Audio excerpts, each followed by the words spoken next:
been a long time coming. They ain't cuffing my cloth, they tugging it. Putting up numbers, 99 problems, and I still kept it 100. Yeah, it's been a long time coming. They ain't cuffing my cloth, they tugging it. Putting up numbers, 99 problems, and I still kept it 100. Yeah, who don't play, play, play, play.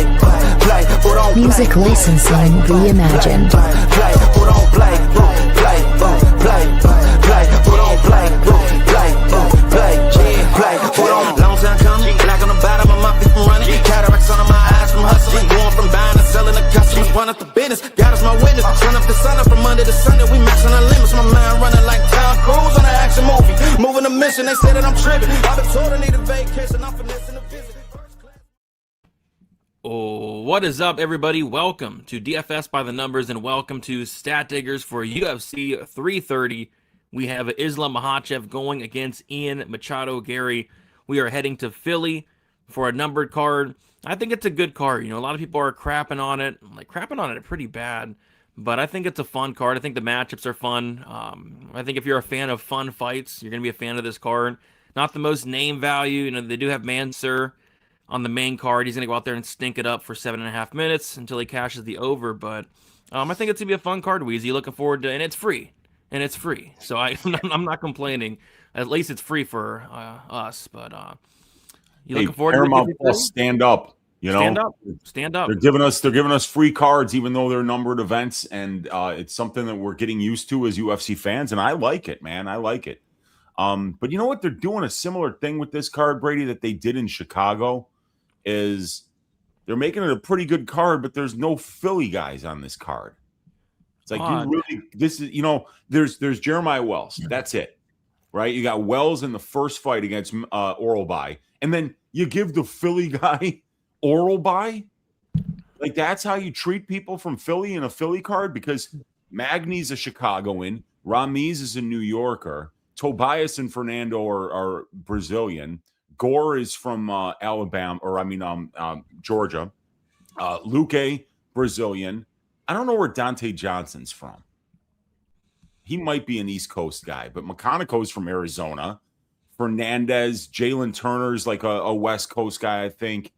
You know, there's really no Philly fighters on this card, which is a little bit stupid. They did the same thing in Chicago. The closest thing we got to a Chicago fighter in Chicago was Gerald Mearshart, who's from southern Wisconsin. So, yeah, it's kind of weird for the Philly folks that they're not seeing any of the talent that they have in this organization on this card. But here we are. It is weird, man. Like, there's a lot of Philly fighters out there, too, like Pfeiffer, Brady. Yeah, dude, don't forget about Pat Sabatini. I know Pat Sabatini's from New York, I think, originally, but I think he trains in Philly, so. Hey, close enough. So, yeah, weird. But, yeah, it's an interesting card. There's been a theme these last couple weeks, Weezy. Squash matches. Like the matchmakers, they have an agenda, and their agenda is coming true, man. I mean, what was Pepe's tweet earlier? Is like the favorites are like 34-4 the last 38 fights. Yeah, I shared that in my Discord. 34-4 means that they're winning at just under a 90% clip. You know, so favorites are covering as if they're minus 900. It's ridiculous. That's insane. Yeah. It's insane, man. But all right, so we got 12 fights to talk about. Before we get into, if you guys could do us a huge favor, smash the like button for us. Subscribe to the channel if you are new. We go live every Sunday at 7:15 Eastern time, not a second late ever. We're always on time. If you're watching on X, hit the repost, hit the like. We appreciate that as well. And let's hit up the chat. How are you guys feeling after UFC Vegas 120 last night? Oh, and by the way, I do need to do a poll for who needs to get help, but there are just so many freaking options last night. So if you're in the chat, who needs to get some help, man? Who needs to get some help? I would be happy to suggest some possibilities, Brady, if you'd give me the chance. I mean, I could suggest 20. That's my problem. I could suggest 20 different options. Is my problem. So I'm just gonna throw out what I need. You know, like Elkins needs help. Billy Goff but like I think it might be Herzog who needs help because Billy Goff did his job. I mean, I think obviously, Herzog. I Bruno think you got to put Lopez is Herzog in there. coaching. What's that? I think you got to put Herzog on there. For Yeah, sure. yeah, you got to put Herzog on there. Bruno Lopez didn't go out there and wrestle.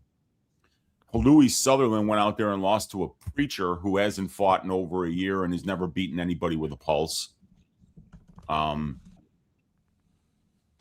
Oliveira stinks. She needs help with that. Yeah, but we knew that already, you know. Yeah, we did know that already. We profited from it. We profited from it, which was nice. God, I mean, everybody needs help. Like, oh God, everybody. Yeah. Literally everybody needs help. So many. Sutherland, Billy Q. Yeah, what was that performance from Billy Q? Yeah, Dude, I didn't get to see the fight, but I saw he tweeted he would have finished him in round 4. He would not have. I disagree with that. Hatley needs help. What did Hatley actually had a quick trigger last night, which was weird. Hatley had 2 kind of earlier stoppages in the Lopez he stopped fight with 1 second left. and the he Bruno stopped Lopez fight, right? Yep, and he stopped the Elkins fight. Elkins was just getting started, man. Dude, I know, man. Like Yadier Novaya got so lucky. I know. So he had a quick trigger, which was weird. Yeah, I don't know. I mean,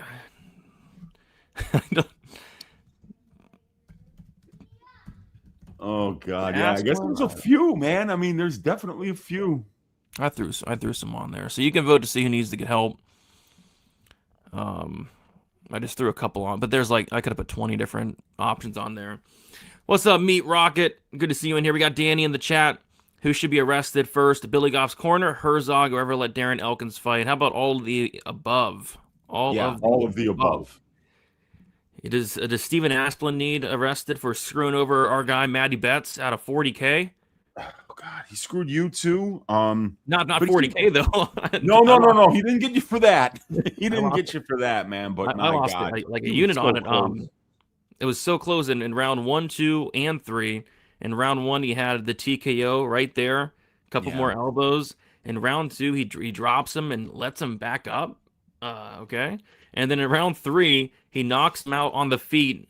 And instead of throwing some follow-up punches or some elbows or maybe more knees, he goes for a standing tire choke.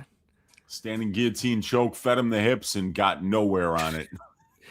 I mean, like, you would think it'd be pretty easy to submit that dude, you know, but that's not Asplin's game. And he had a pretty good performance, Brady. He just, that cardio and that output that we saw in the first UFC fight against Sharaf, it hasn't been there against Petrino, and it wasn't quite there in this last fight either. Nope, he's just not that guy. He's not that guy I thought he was. We got a guy Forrest in the building. Jason Herzog needs serious help. I've been saying it the last 2.5 years. I'm glad people are starting to finally catch on. Brady and myself are on a hot streak lately. The Stat Diggers chat is bigger and better than ever, and Mike Davis is still making excuses for his loss. Yes, he is. We got a guy Daz in the building. Enjoy the Fight Companion Sunday morning and love the Stat Diggers Monday morning. Heck yeah, Daz, good to see you. What's the line for Islam? I think it's like around minus 300. We got Dixon saying, Brady and Weezy, never forget that I warned us that Donte would carry Brundage to a decision because they're both managed by Jason House. They already paid off one house. It's time to pay off another this weekend. Is Donte going to go for that Donte choke, Weezy, against Eric McConico? Or is he going to knock him out? We're going to find out. Let's see if Donte tries to get that Donte choke. He loves it, man. He loves that Donte choke. Bruno Lopez needs to get help. Guy had a clear path to victory and didn't try to grapple. Hey, low IQ. I wonder if you got the talk in the back, Weezy. I always wonder about that, Gabe. I always wonder about when somebody like Lopez goes out there and fights a game plan that you know his coaches know what to do. You know what to do against this guy. This guy almost got Solayev stretched by Rafael Tobias. He got Ezekiel choked by Uran. You know, he got Kimura by Ribeiro. You take him down. You submit him. Why didn't he wrestle? I don't know, man. Like you got to wonder if these guys are getting the talk backstage. I don't know if he did or not, but that was one of the dumbest game plans I've ever seen. Yep. Well, he did wrestle, but he wrestled after he got clipped badly, and then he pulled a Crute.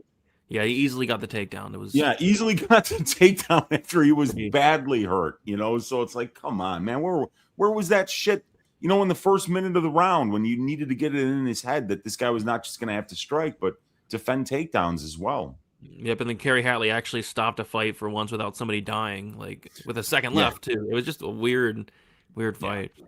We got Evan saying, "Gonna listen to this while I make my grocery list. Getting a fat steak after winning 5 units last night. Heck yeah! I was happy with my win last night. 5 units on last night's card, I think is very impressive. Donte's overpriced. He kind of sucks. Should win, but I wouldn't pay the price. His fight IQ sucks, that's for sure. And I know Donte's a fan of the show, but let's call it what it is. His fight IQ sucks. If you hurt somebody, stop trying to do a Donte choke. That's just not your game. You got to follow up with the punches and get him out of there." No, we were not late. Nope. I want to see Brady and Guru collab, like MMA Guru. That'd be crazy. Maybe we should get him on while I'm on time. That'd be sweet. I'm on time. No show. No, we were definitely on time.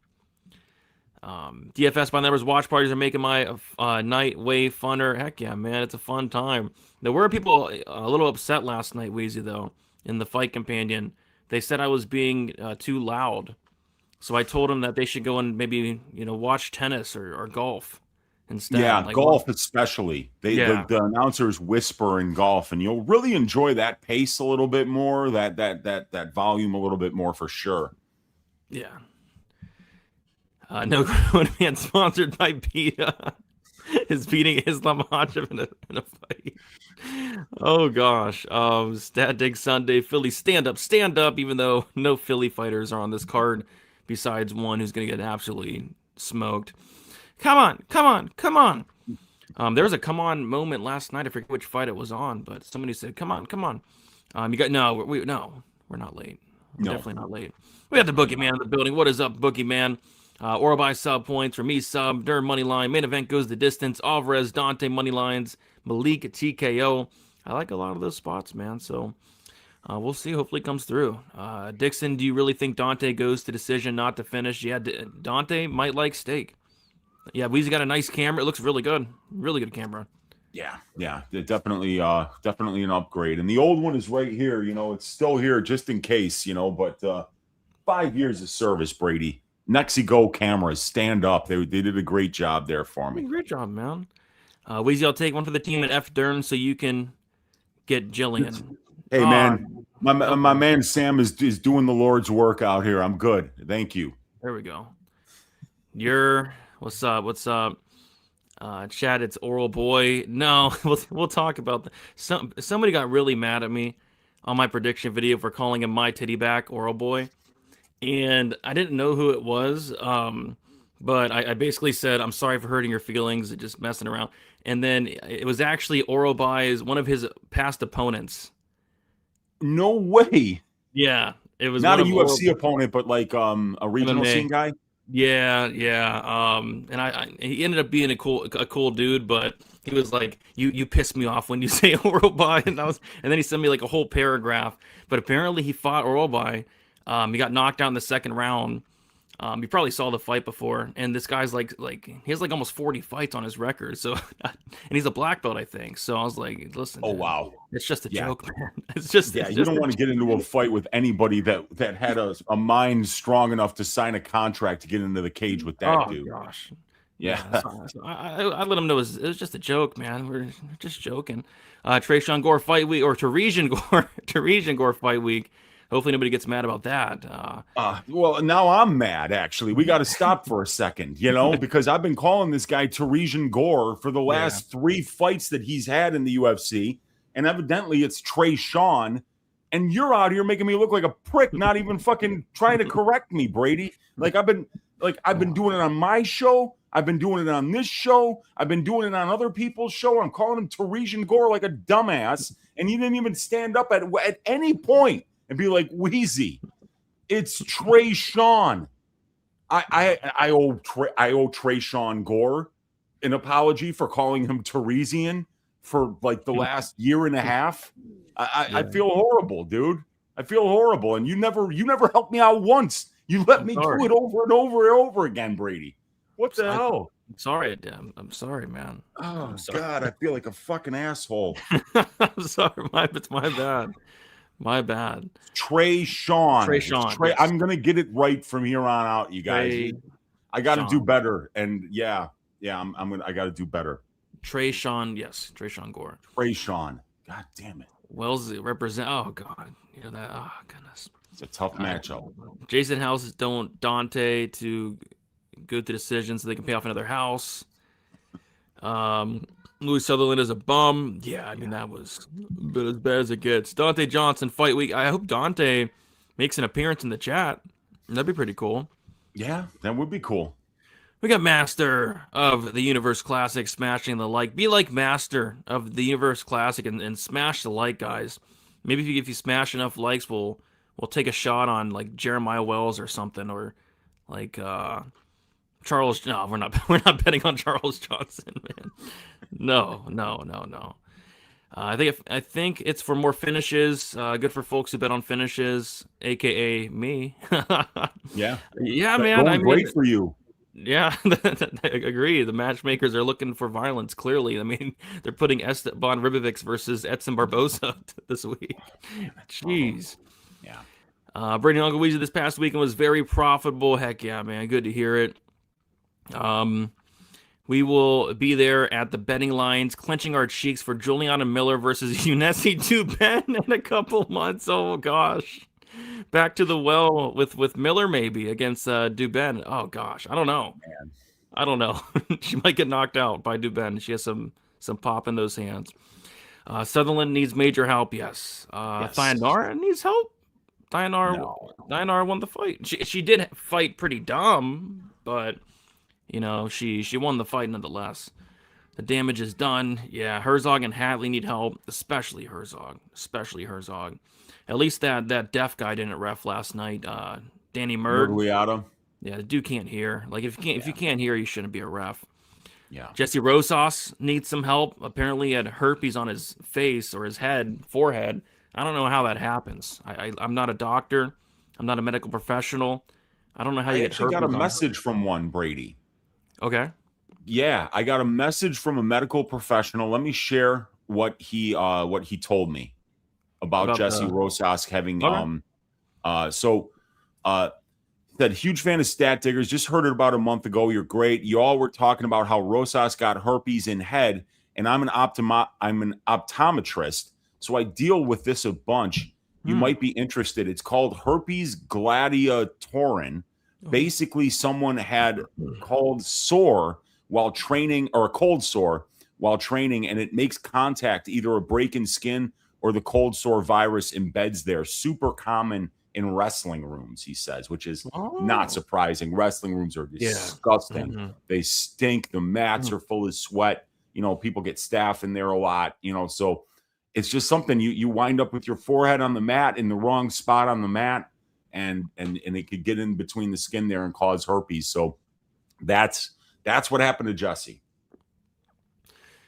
I like having medical professionals around, Wheezy. It's always nice. Like my wife, we've even had to ask my wife a couple questions in the past. It's always nice having these, like Dr. Peener, just medical professionals, man.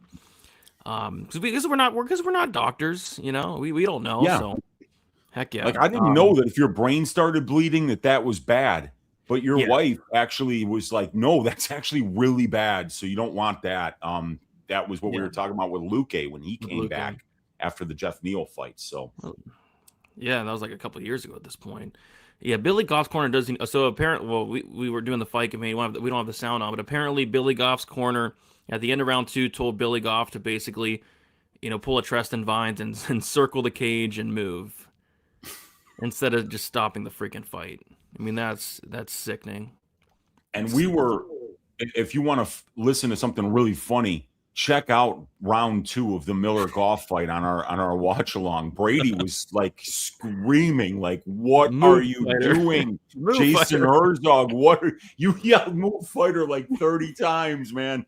I mean, we couldn't believe that fight was not getting stopped. Absolutely disgusting. This guy does it over and over again, and I know, you know what he's gonna say is Goff was moving, and he was moving.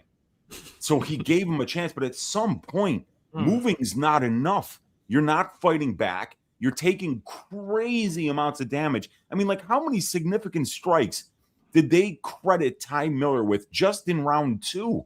It had to be like close to 80. A million. I mean, it was like, I can tell you right now, they credited him with 107 in round 2. In round 2, 107 significant strikes, and the fight didn't get stopped. It's sickening, dude. And you know Herzog messed up too, because Herzog didn't get online later that night and go after somebody. He was quiet. Oh yeah, because usually he will actually clap back. People will get Herzogged every once in a while when they call him out on Twitter. So that was a rough stoppage, man. It wasn't as bad as the Muhammad Yahya fight, but it was really bad. It was almost as bad. Yeah. Almost. If that fight would have kept going further into round 3, I mean, Billy Goff might have died, dude. I mean, it was terrible. We got Stacy and Paul Docks in the building. What is up? Herzog should be in prison. Yeah, man. Herzog should be in prison. Dark Horse Pat needs the most. So Pat. Okay, that's a dark horse pick. Guilherme. I agree. He's not a fighter, dude. Anytime Aspen came forward trying to fight him, he just clinched up. He clearly is not a fighter. He looks like a fighter. He has a lot of good skills, but he's just not a fighter. Yeah, corner needs help for sure. Billy Q needs. I don't know what that game plan was. I mean that it was just so bad. It was just so bad. I'll take any opportunity to hate on Herzog. You and me both, man. You and me both. Salkild versus Max. Yeah, I was thinking either Salkild versus Max or Salkild versus Oliveira would be 2 very fun fights. Whoa. Asplin's Gilly is almost as bad as Hogan's armbar. That was so bad, man. It was so bad. Oh my God, man. I mean, I think Hogan actually has a win or 2 by armbar, which is hilarious. It was like his first or second UFC wins. And it's like, dude, there's no way he knows how to finish an armbar. You would think that, if you had seen the Derek Lewis fight, but it's funny, he did actually finish one before. And it was annoying because I had the Hokit fight to end by KO. I was like, no, and then I had the Asplin by KO. If he would have gillied, I might have been a little upset. I mean, that would be horrible. We got Dravi in the building. What's up, boys? Sick main event. It's a sick card, man. I think it's an underrated card. We got our guy Narco Cop in the building. Yes. What is up, Narco Cop? Good evening to you as well. I need to get some. What happened, House of Pain? No. By the way, House of Pain Michael got me a brand new mic. New mic's on the way. Got a nice blue mic because people were. I think they were messing with me a little bit, but I did need a new mic. This mic's like 6 years old, so new mic will be here like Thursday-ish. Let's go. Our guy Michael always helping us out. Including the stag. Yeah, I know, man. The stag too, dude. He's hooked us up, man. Gotta love that, dude. Don't drink it on an empty stomach. No. The stag will get you, man. Donte's speed and power were good at heavier weights, but now that he's dropping weight, his technique just isn't there. How are you going to be too loud when people are telling your mic is too low at the same? I know it's like pick one or the other. Like, come on. Brady, what was up with the guy that didn't want you to have? I know there's this guy that he didn't want me to have fun. It's like, go watch tennis, go watch golf. Why are you in here? Crazy. It's coming in on, I believe, on Thursday. But you know how Amazon is with the they're always a day off or two. So hopefully it's here by Saturday. That'd be pretty sweet. Yeah. Tresean Gore is a film. It might be. It might be. You thought he would do it on purpose?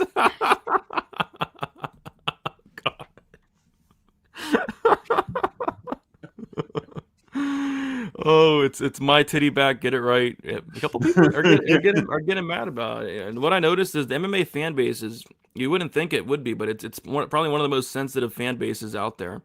MMA fan base. It can be sometimes. Mm-hmm. You gotta be careful. You gotta be careful. I need Wheezy to get me some stats on how many fights ended in the last second of round 1 before and after the Paramount deal. Yeah, that'd be interesting.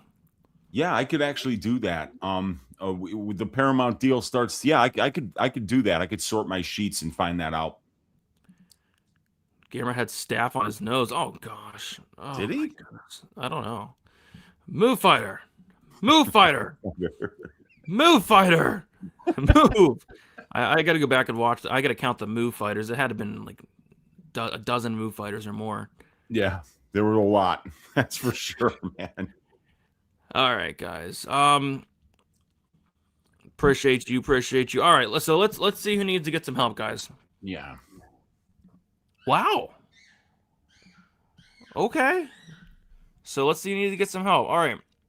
In fourth place, Bruno Lopez at 10%. What? I mean, this what? That's crazy. Okay. Third place, Darren Elkins at 24%. God, I feel so freaking bad for Darren Elkins. I hope he's okay going forward. Second place, Jason Herzog at 27%. And then in first place is Louis Sutherland at 39%.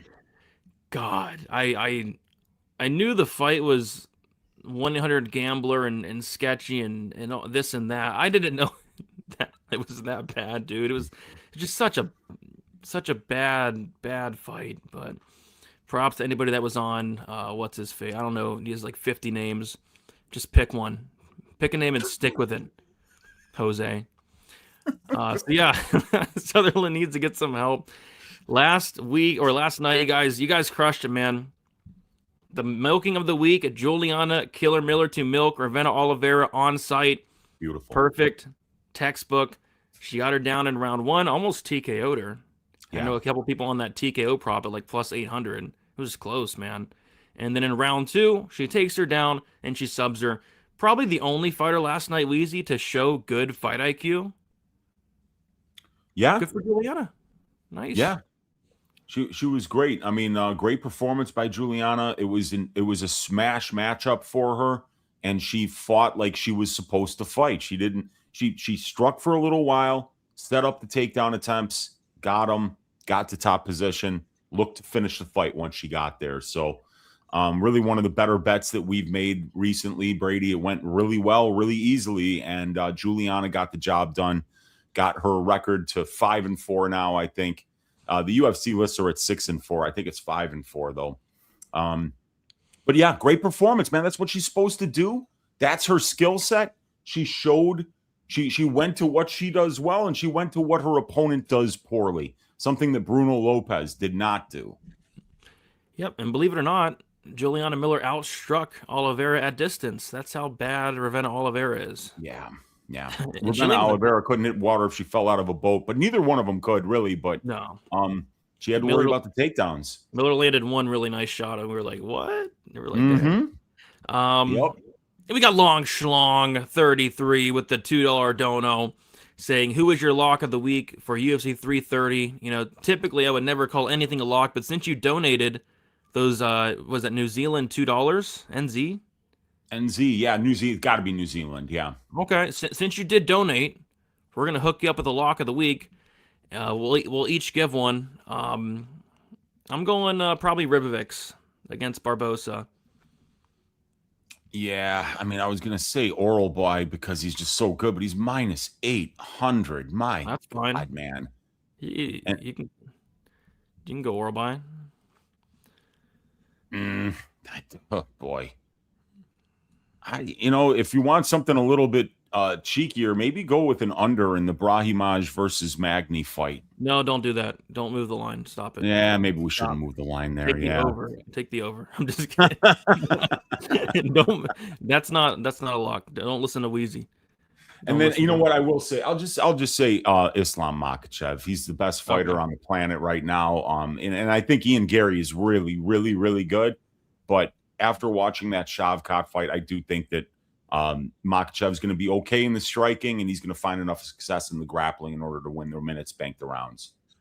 There we go. Shout out to Long Schlong 33. All right, and then the piping of the week, textbook piping. The piping of the week was Yadir Delvai to pipe Dern the Damage Elkins on site.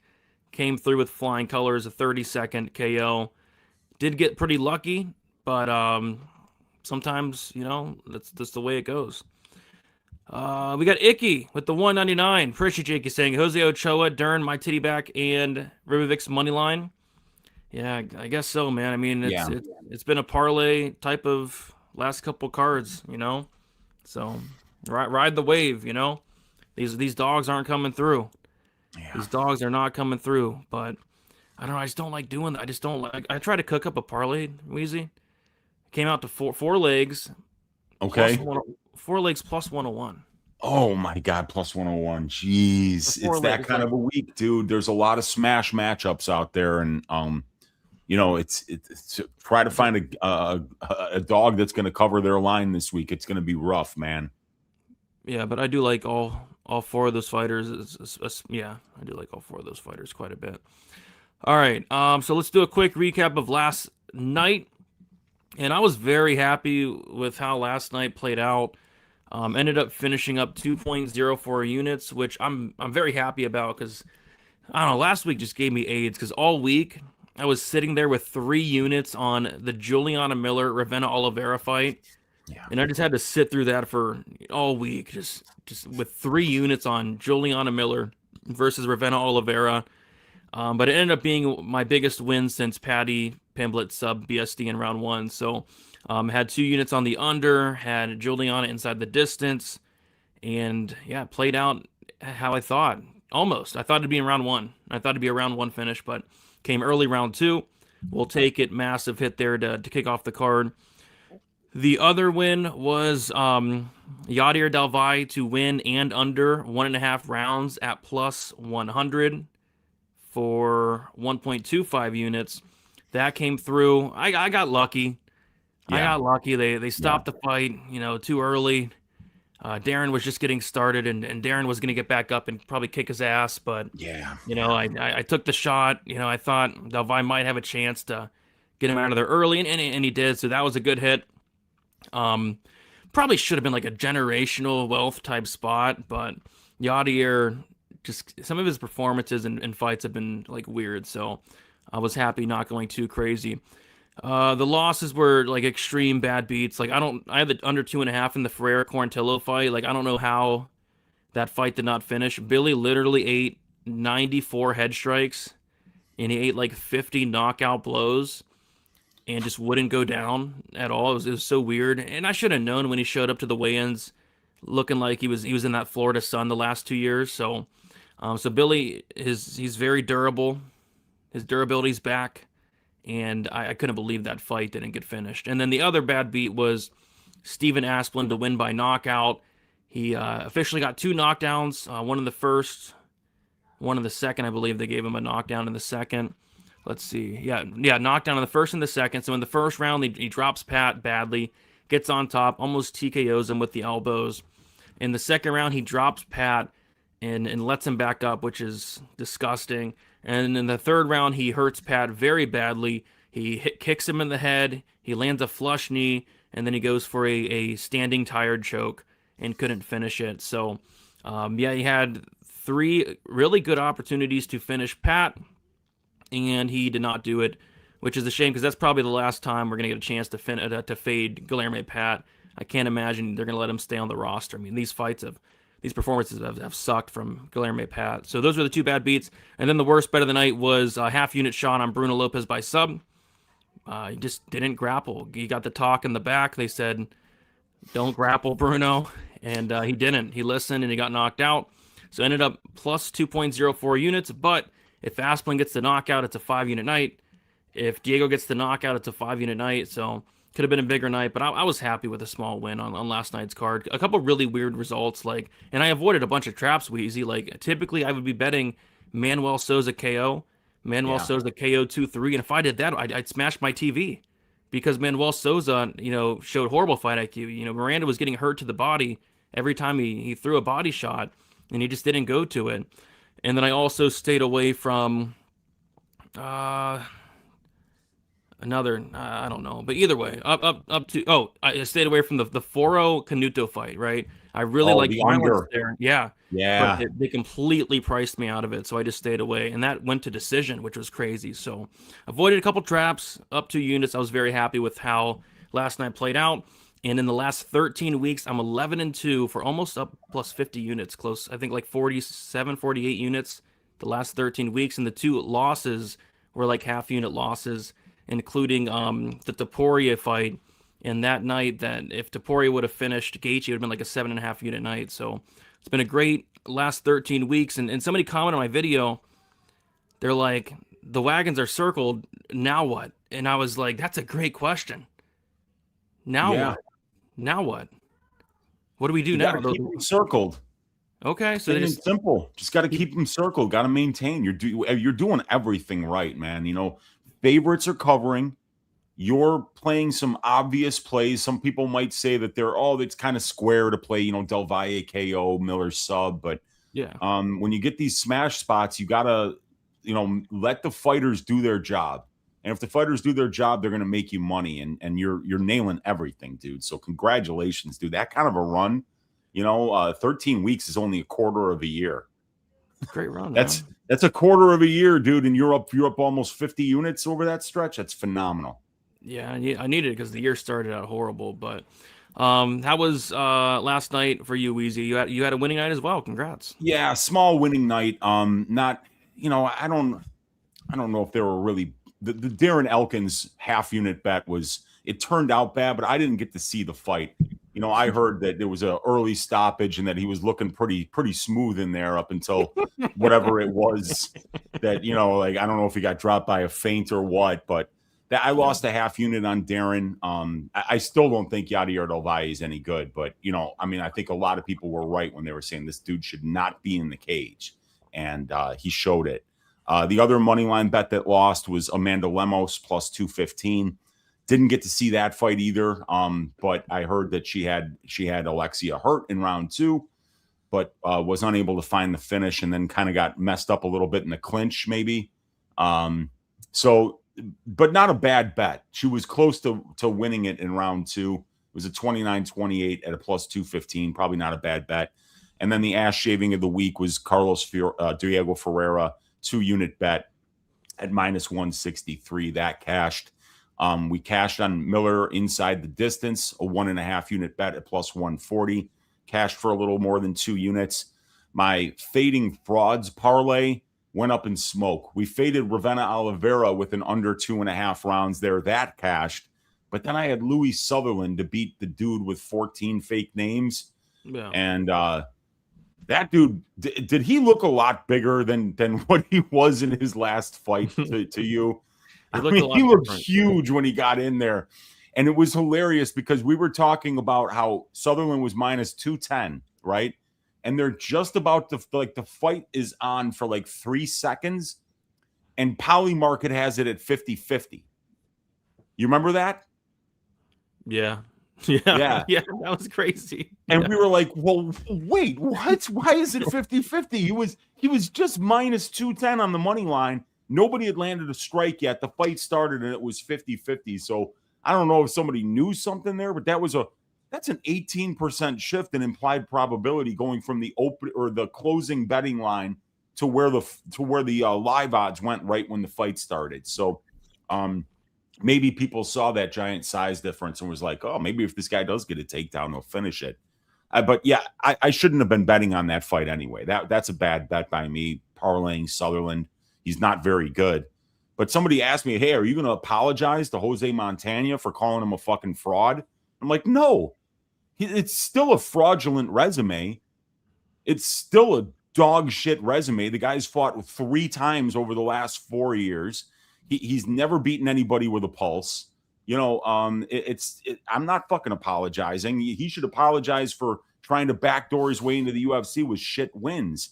The Sutherland win was a very good win, though, and now he's announced himself to the UFC fans. He got a good win. He's huge. He got a takedown. He looked good on top. So congratulations to Jose Montana, but he didn't deserve to be here with the resume that he had going into that fight. He should have never been signed. And we talked about this, like the matchmaker. You know who the matchmaker is on Twitter? One of the guys I follow. He said that I'm convinced that the 2 matchmakers in the UFC have a competition every year for who can book the worst fight. And that the winner gets like a bottle of something nice, like some scotch or something, you know?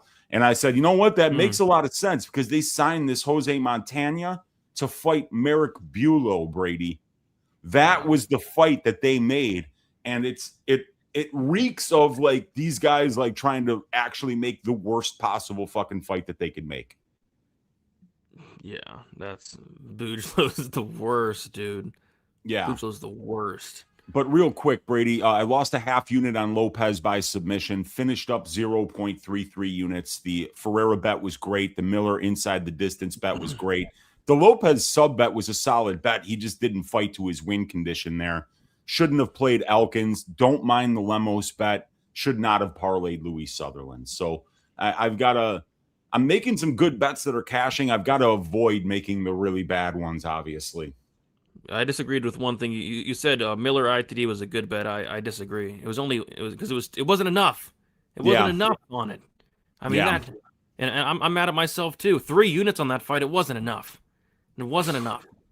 It should have been 5, 6, 7, 8, 10. Yeah, 10 units. Like 10 units on that fight. Even Bet MMA Tips, you could like create another account, put another 10 unit bet there, because they won't let you track more than 10, I don't think, on the same fight, right? So, man, we should have been heavier on it. Miller looked great. She did exactly what she was supposed to do. No, I was totally kidding. I mean, I felt sick to my stomach with 3 units on that fight all week. I was glad it was over. Yeah. We got Nitro with the 279 Canadian. Saying if Gary wins, every male UFC champ is a striker. How about that? Okay. Never used to be like that. I can dig it. The Fernando line is crazy. A lot of these lines are crazy, man. I mean, I was telling Wheezy, like, these lines are getting steamed. The Parlay boys are back in town, man. They're back in town. And yeah, we're going to rip some cards very shortly. I mean, last week we pulled a John Bones Jones card, our best card yet. That was awesome. That was amazing. Yeah, if you guys are looking for a great breakdown of the Johnson Ochoa fight, go check out our guy, Dan Levy. He has the best Johnson breakdowns out there by a mile. I mean, his last Johnson breakdown, Wheezy messaged me and told me to go check it out. It was amazing. I even showed it to my girlfriend. It was like, come here, honey, come here. You got to check this out. It was amazing. It was amazing. But what else is amazing is what we did last week with the cards, man. Somebody brought it up. We got John Jones last week. It is time to see if we can get something nice here. So let's pull it up. We're going to hopefully get something nice, man. Last week we got John Jones. Let's see what we can do this week. All right, here we go. Oh, what was the other card? We got John Jones and then something else. We got Matt Danger Schnell Brady. So it was straight from the agony of defeat to the thrill of victory in just one card, Yeah, but the Jones definitely made up for it by a mile. It did. Absolutely made up for it. All right. So my Wi-Fi sucks. I only pay $110 a month. Maybe I should look at a different provider, but you would think if you're paying $110 a month, they could. The good Wi-Fi, you're gonna have to pay at least $1,000 a month. $1,000, okay, that makes sense. Yeah. If you want the good stuff, Good, okay. All right. Oh, we're ready. Yeah, are you ready? Let's go, Brady. Come on. We're getting a good one here. Exclusive. Yeah, I'm ready. Let's get a Carlos Prates. Smoking with a cigarette. That's what I want. Come on, something nice, man. Please. Come on. Serial gone. That's not bad. I'm not the biggest Serial Gone fan in the world. Oh, I already clicked out of it. You're my bad. That's how much I hate Serial Gone. Sorry. I just clicked out. Okay, go ahead. It's a good card, though, man. We'll take that. That's a champagne right there, man. Yeah, we're gonna buy that back there and take our profit. We're gonna take our profit there. Good stuff. That's a good one, man. We got a real good one. Yeah, we're gonna take that. Nobody wants a Serial Gone card, man. I mean, is anybody a fan of this guy? He's huge in France, though, Brady. Because I've heard people from France say they don't like this guy. I think that's just you hearing what you want to hear because you dislike him so much, man. No, somebody from France hit me up and he was like, "Yeah, I don't like this guy." All right, well, let's get a good one here, man. We got a real good one there. We made a little bit of money. Let's see what we can get here. All right, come on. Yeah, he's a great guy for sure. His fights aren't great though, you know. Yeah, Bongamin, great guy. Yeah, he's a great guy, but his fights aren't great, man. His fights. Yeah, he did win the belt the other month, didn't he? Yeah, he did. we need to get a Sutherland card. Here we go. Oh God, let's get a Sutherland card, man. All right, here we go. Come on, baby. Something nice, man. Jack Hermanson, $36. Mojo Prism, 2022. Jack Hermanson. All right. Not phenomenal. Not phenomenal. Yeah, that's a pre-brain damage though, Hermanson. Okay, that makes it a little better. Yeah. Yeah, definitely not our best pull for sure. No. What is going on? My Wi-Fi is just so bad. Oh gosh. Oh my gosh. What are we doing, man? Yeah, that sucked. All right. Jeez. All right. Spectrum, get some help, man. Oh, the computer's frozen. All right, we're back. Yeah, I mean that's wasn't the best. I mean, you can get like $36 from it. Yeah. Yeah. It's probably, you know, like even the ones that you think necessarily like, oh, nobody would want this card. It's still part of a set. It's still a collector's item, so people will pay for them. I'm sure there's some Jack Hermanson fans out there, right? Like, you know, he's sure. Yeah. He's Norway, Sweden, you know, Jackson, Scandinavia. The Scandinavians support their own. Heck yeah. All right, enough messing around. It's time to get into UFC 330. If you guys have not already, be sure to smash the like button. Destroy it. Destroy the like button, just like Billy Ray Goff got destroyed by Jason Herzog last night. Jason Herzog almost killed him. I want you guys to almost kill the like button. Poor Billy Goff. And poor Jeremiah Wells. We got Myktybek Orolbai going against Jeremiah Wells. We got Orolbai, who is 28 years old, 5'10" with a 74-inch reach. We got Wells, 39 years old, 5'9" with a 74-inch reach. Orolbai is going to be 11 years younger, 1-inch height advantage. Got the same reach there. Wells is 3-2 in his last 5 fights. Knockout win against Court McGee. Decision win against Matt Simmelsberger. Submission loss to Carlson Harris. Decision loss against Max Griffin. And a decision win against Themba Garimbo. As far as Myktybek Orolbai, he's 4-1 in his last 5 fights. Decision win against Elvis Brenner. Decision loss to Mateusz Rambecki. Submission win against Tofik Musayev. Knockout win against poor Jack Hermanson. And a decision win against Chris Curtis. So, yeah, I mean, this is what the matchmakers have been doing these last couple of weeks, Weezy. It's like, why? Why? Just why? I mean, Myktybek Orolbai should be fighting somebody in the top 15, not a 40-year-old with 5 minutes of cardio, no takedown defense, and no volume. And Jeremiah Wells, like, what are we doing here? Myktybek is the biggest favorite on the card. He probably should even be a bigger favorite. He's minus 800. Yeah. You know, Mark is continuing to pour in. He opened up minus 400, which was value. Now he's minus 800. He probably closes minus 1,000. It's like, what are we doing? Like, Jeremiah Wells, he does nothing in there. He does have power. He's explosive, but you're not knocking out Myktybek, who's not a human being. You're not knocking out this guy. And then it's like Jeremiah Wells is a black belt, but Orolbai is the much, much better grappler. So, and has the much, much better cardio. Wells slows down badly in these fights. And he slows down in fights where he's just not doing much as well. So, yeah, for me, it's Myktybek here. And then it's like, does he finish Wells? Maybe he does. The over-under set at 1.5. And by the way, they have like 8 fights this week. Weezy set at 1.5 rounds. The over 1.5 rounds minus 150. The under 1.5 at plus 130. Should be Orolbai here, Weezy.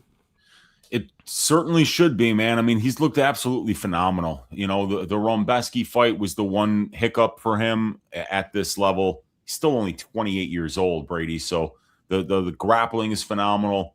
He's got a good frame for 170. He was cutting too much weight to make it to 155. So it looks like 170 is the right weight class for Myktybek. And yeah, I mean, I don't see anybody beating this guy for a while here, and I don't know if it's going to be Wells. With Wells, you always have to worry about getting caught in some kind of a choke or really getting hit with a nuke, because the guy clearly is extremely explosive, extremely powerful. You're talking about a guy who's finished 9 wins, 5 by knockout, 4 by sub, Brazilian Jiu-Jitsu black belt. So I'm not sure what the best path for Orolbai would be here, because Wells is pretty dangerous everywhere, man. He's a good grappler. He's got a lot of power on the feet. But if Orolbai can just kind of wear on this dude and slow him down at 39 years of age, Jeremiah Wells, you know, Orolbai 11 years younger. So you got to believe that I think he's one of my favorite fighters. He's a grappler that will go out there and grapple. He's dominant with it. And he can finish fights as well. Really good Kimura, really good ground and pound, very strong as well. Like he has that, you know, like that caveman type strength to him. So yeah, this should be a good matchup for him. And I'll just mention it one more time again for posterity's sake. This is how you do the one Philly fighter on the card. Like right now in my database, I've got 91 guys in this division. 91. In the 170-pound division, and that's the name you pulled out of the hat for the only Philly fighter on the card? The prehistoric dude who just got unfrozen 28 years ago? Come on, man. So it should be Orolbai. It's sickening. It is. It's a rough matchup for Jeremiah. I'm going to top this off. Be back in just a second. All right, and I think Orolbai is going to top Wells off on Saturday night. Yeah, I think the path is wrestling here, though, because Wells does have power, but Wells can't defend a takedown. We saw Themba Rimbo go out there and get 6 takedowns, and just not a good look. Not a good look. Yeah, if you're a parlay boy, you're throwing this one in there, man. If you're a parlay boy, Orolbai's going into the parlay this week for sure. Myktybek via round 3, maybe like a 2-3 potentially. Or by opening up the card instead of Fernando Tobias is wild. Yeah, Fernando Tobias and being on the card in general is wild. It's pretty wild. Yeah, he's gonna top him off this Saturday. Orolbai's gonna go out there and top him off. Maybe in round 2 or round 3. I'm thinking. All right, let's move on to the next fight, and it is going to be an intriguing fight. It's Ramiz Brahimaj going against Neil Magny. We got Brahimaj, 33 years old, 5'10" with a 72-inch reach. Neil Magny, 39 years old, 6'3" with an 80-inch reach. We got Brahimaj, 6 years younger. It's going to be Neil Magny with a 5-inch height advantage and an 8-inch reach advantage. Magny is 2-3 in his last 5 fights. Knockout loss to Michael Morales. Knockout loss against Carlos Praches. Knockout win against Eliza Zaleski dos Santos. Submission win against Jake Matthews and a submission loss to Yaroslav Amosov. As far as Brahimaj, he is 3-2 in his last 5 fights. Decision loss to Themba Rimbo. Knockout win against Mickey Gall. Submission win against Billy Ray Goff. Submission win against Austin Vanderford. And then a decision loss against Punahele Soriano. So it's a very simple fight to break down here. You know, the big question you got to ask yourself, Weezy, is does Ramiz Brahimaj go out there, take down Magny, and exploit that trash grappling defense where he's been submitted 7 times, should be 8 with the Matthews fight? Or does Magny survive the first 5 to 7.5 minutes and take him into the Magnyverse, where, you know, Brahimaj, when he's winning fights, he's winning them early. You know, 13 wins. I believe all 13 come under 1.5 rounds. 13 wins. I believe 11 come in the first round. So if you're Brahimaj, you need to get the fight down to the mat. You need to get it down early. And if he does that, I think he has a good chance of submitting Magny. Like, even in the Matthews fight, Matthews had a fully locked-in guillotine. Ramiz has a really good guillotine. And then in the second round, Matthews had a fully locked-in mounted triangle choke. So Ramiz is going to have a lot of opportunities, but Magny's one of these guys that if you start playing his game and you don't get him out of there, he'll eventually get on top and he'll finish you, like the Malott fight, like the Dos Santos fight, like the D-Rod fight. So I think it's Ramiz early or Magny late. I do like violence in this fight, but I'm leaning Ramiz to get the fight down to the ground and get that early sub. So that's kind of where I'm leaning it. The fight's a straight pick 'em because you can make a very solid argument for both sides. If you're taking Ramiz, you're thinking he's going to take down this 40-year-old and submit him early. If you're taking Magny, you're thinking he's going to take him to the Magnyverse. Yeah, that's the way I'm looking at this one too, because I thought I'd be on Brahimaj early, but you watch Magny just somehow survive in all of these fights, and if you don't get this guy out of there, man, he never stops coming forward when you give him space. He never stops throwing. He starts looking for takedowns of his own. The way that he finished Jake Matthews was really impressive. He was just finding space and then putting the pressure on him. And every time Jake kind of ducked his head to get out of the way of the strikes, he started looking for the front chokes. He got the finish there. Same thing in the Zaleski fight. Same thing in the Mike Malott fight. If you don't kill this guy and you're the type of fighter that's going to slow down in rounds 2 and 3, you're going to leave the door open for Magny to find a finish in the late part of the fight. But Neil's, like the weak spot for him has always been the grappling defense. So the problem with this is, Brady, is like you look at these guys that Neil Magny's losing to. He's just not. Nobody's running through this guy that shouldn't be, right? You look at the recent losses. The most recent one is Yaroslav Amosov, who might be fighting for the title soon if he keeps fighting the way he's fighting. You got Carlos Prates. You got Michael Morales. You got Ian Gary. He got out-grappled by Gilbert Burns. That's going to happen. Shavkat Rakhmonov. And the last time, that he got decision back in 2021, which was the COVID era, if I'm not mistaken, we had a Michael Chiesa unanimous decision, I think, in a 5-round fight there. He's just going to be very difficult to get out of there if you don't have the kind of finishing skills that Ramiz Brahimaj does have on the mat. So, yeah, I think it's going to be Brahimaj early or Magny late. But I think probably a fight doesn't go to decision here, but it's probably going to be juiced up close to like minus 200 once we finally get that line out tomorrow. So tricky fight here, man. I could see it going either way. Neil Magny's legendary with his activity, with his cardio, with his pace, and with the high level of competition that he's fought against compared to, somebody like Brahimaj, whose wins aren't really that great at the UFC level.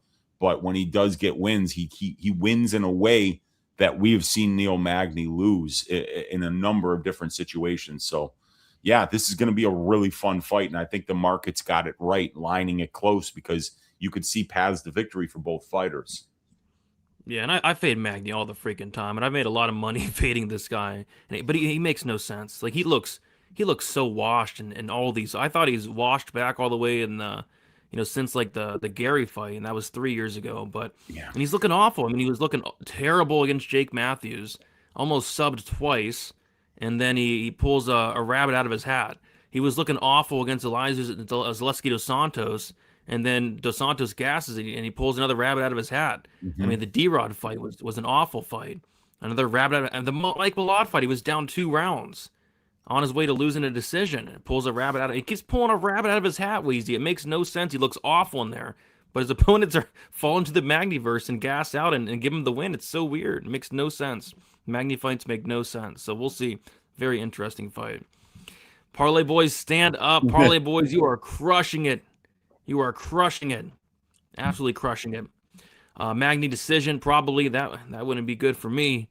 Fight ends by submission, yeah, depending on the line. No, the over 2.5 is minus 100 or plus 100, and the under 2.5 is minus 120. I actually kind of thought they'd put this at 1.5, considering Ramiz, like, his win condition is under 1.5. So I thought they put it at 1.5, but it's 2.5. How long can Neil Magny keep getting away with it? We'll see, man. He's going to be 50 years old, pulling rabbits out of his hat. Ramiz first round via strangles, unconscious. Ramiz sub, he won't gas. He will gas. That's the problem. That Soriano fight, he was exhausted. Ramiz's cardio is not great, guys. It's just not great. Ramiz sub, the Magnyverse. It's a terrifying thing. It's a terrifying thing. This is going into the Magnyverse. It could, man. I think close decision. I hope not.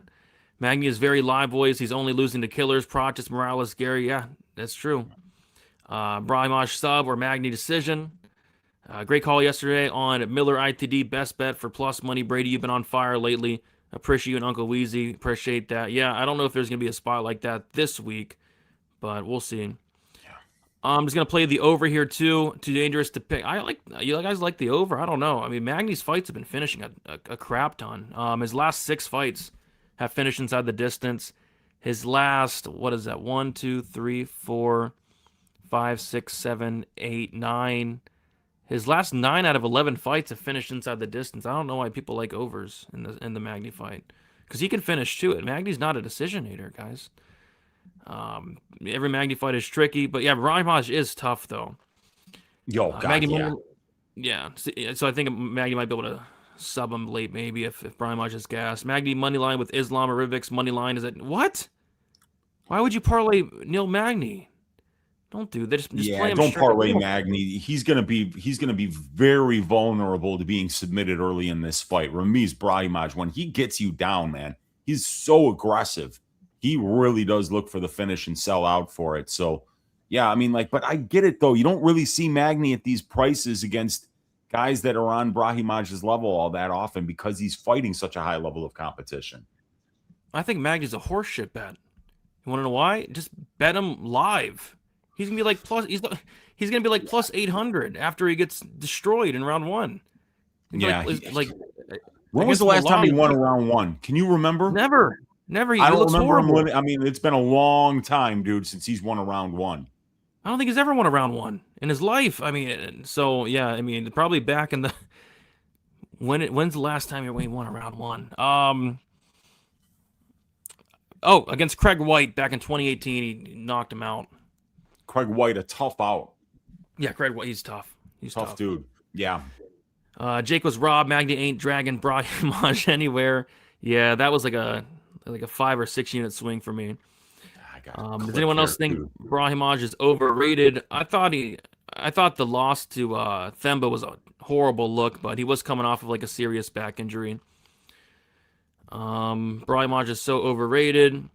The Magny versus real people, yes it is. And that being said, Brahimaj, if you're gonna bet Brahimaj, you bet probably the early sub. The line is off. Brahimaj takes round 1 at a high clip and has a big finish upside. Magny takes round 3 at a high clip, and that's really it. Brahimaj should be minus 185 in the spot. I agree with Brahimaj should easily win round 1. Magny should easily win round 3. I agree with that for sure. Islam Makhachev is a chump. There you go. If you haven't missed the Donte Johnson breakdown yet, can't wait for this. Yeah, Donte, why was there? You looking forward? Why are you looking forward to it? I wonder if Donte's gonna be in the chat tonight. That'd be pretty cool. Magny sub would feed families. Yeah, man, it could. Ramiz sub is hitting. Go watch their fights. You'll never pick a 30. Yeah, I've probably picked against Magny his last like 10 fights. I think he's done, but he just keeps pulling a rabbit out of his hat. Magny round 3 is an auto bet. Yeah, I remember I cashed huge Magny round 3 against Mike Malott. It was something stupid. It was yeah, he might pull a rabbit out of his ear, Weezy. We could see that. Dude, Ramiz didn't even quit when his ear was hanging off his head, man. Like the ref had to stop it, dude. That dude is so tough, man. Hey, Lumpy, how about we have you grapple Ramiz and let's see how it plays out. Let's go grapple Ramiz. He's a good grappler, man. But no, he's no Gilbert Burns. Agreed. He's no Amasov. He's a good grappler though. Magny loves to be stuck. I think it's some sort of sick fetish, man. Just loves to get subbed, man. Just loves it. Yeah, Jake Matthews looked like Damian Maya against Magny. Ramiz is a complete can. Magny should be free. Oh gosh. Ramiz got killed by Max Griffin. He did. Great. Yeah, I even might do that. I mean, if Magny's still there after round 1, because I remember the Magny, even like the Magny Zaleski fight, Magny was like plus 500 mid round 2. It was crazy, dude. You can get big lines on Magny because he looks awful early. Ramiz actually cares now. He wasn't training before. You guys are good. True, Brady. He's at VFS now. He's at VFS, and he moved from Fortis, and that move up north to Chicago has gotten him a few wins, man. Like he put together 3 wins in a row over Gall, Goff, and Vanderford before the loss to Soriano, which was a pretty close fight.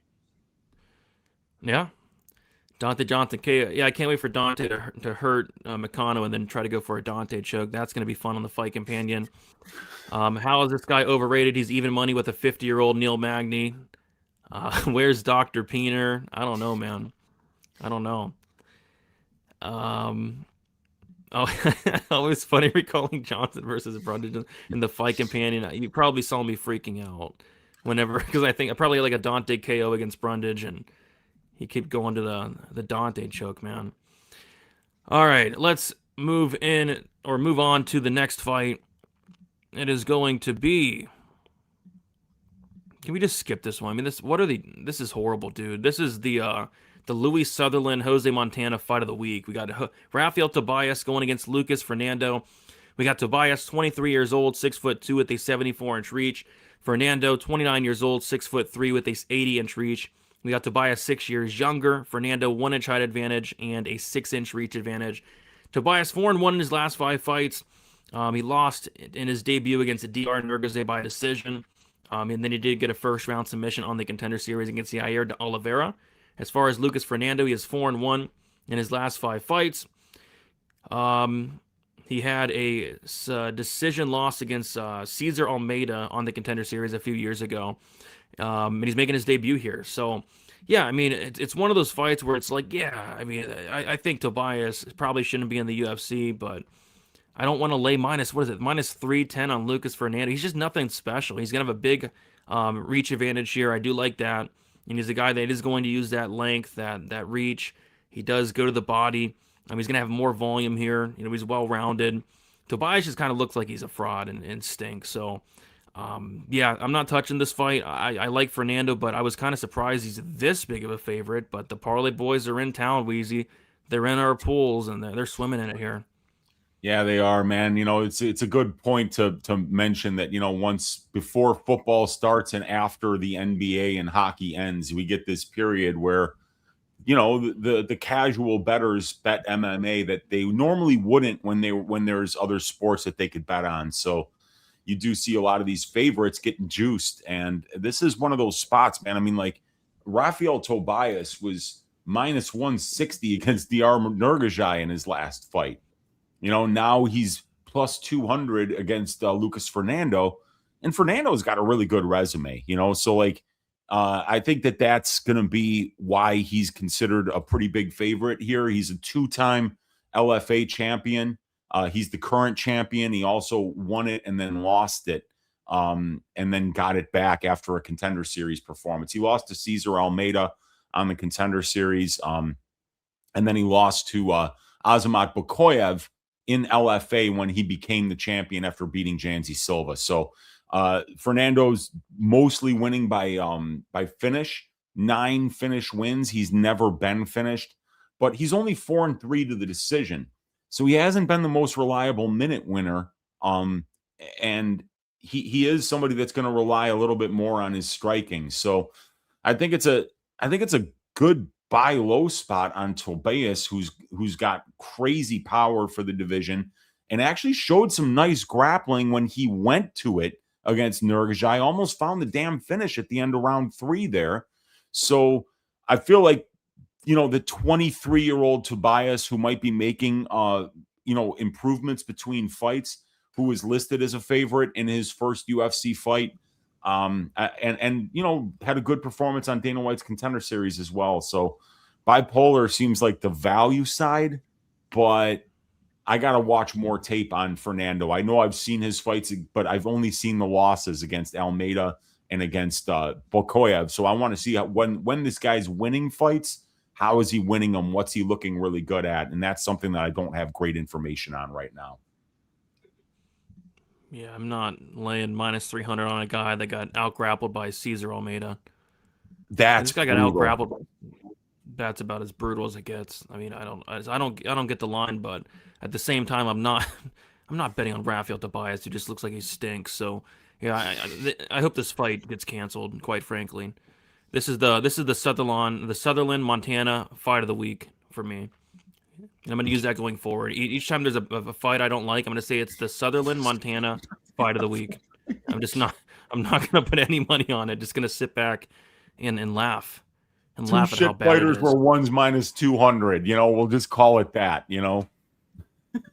the We got the cigar store Indian in the building. What's up? That Donte choke. Sorry I'm late, but being late, it's not acceptable, man.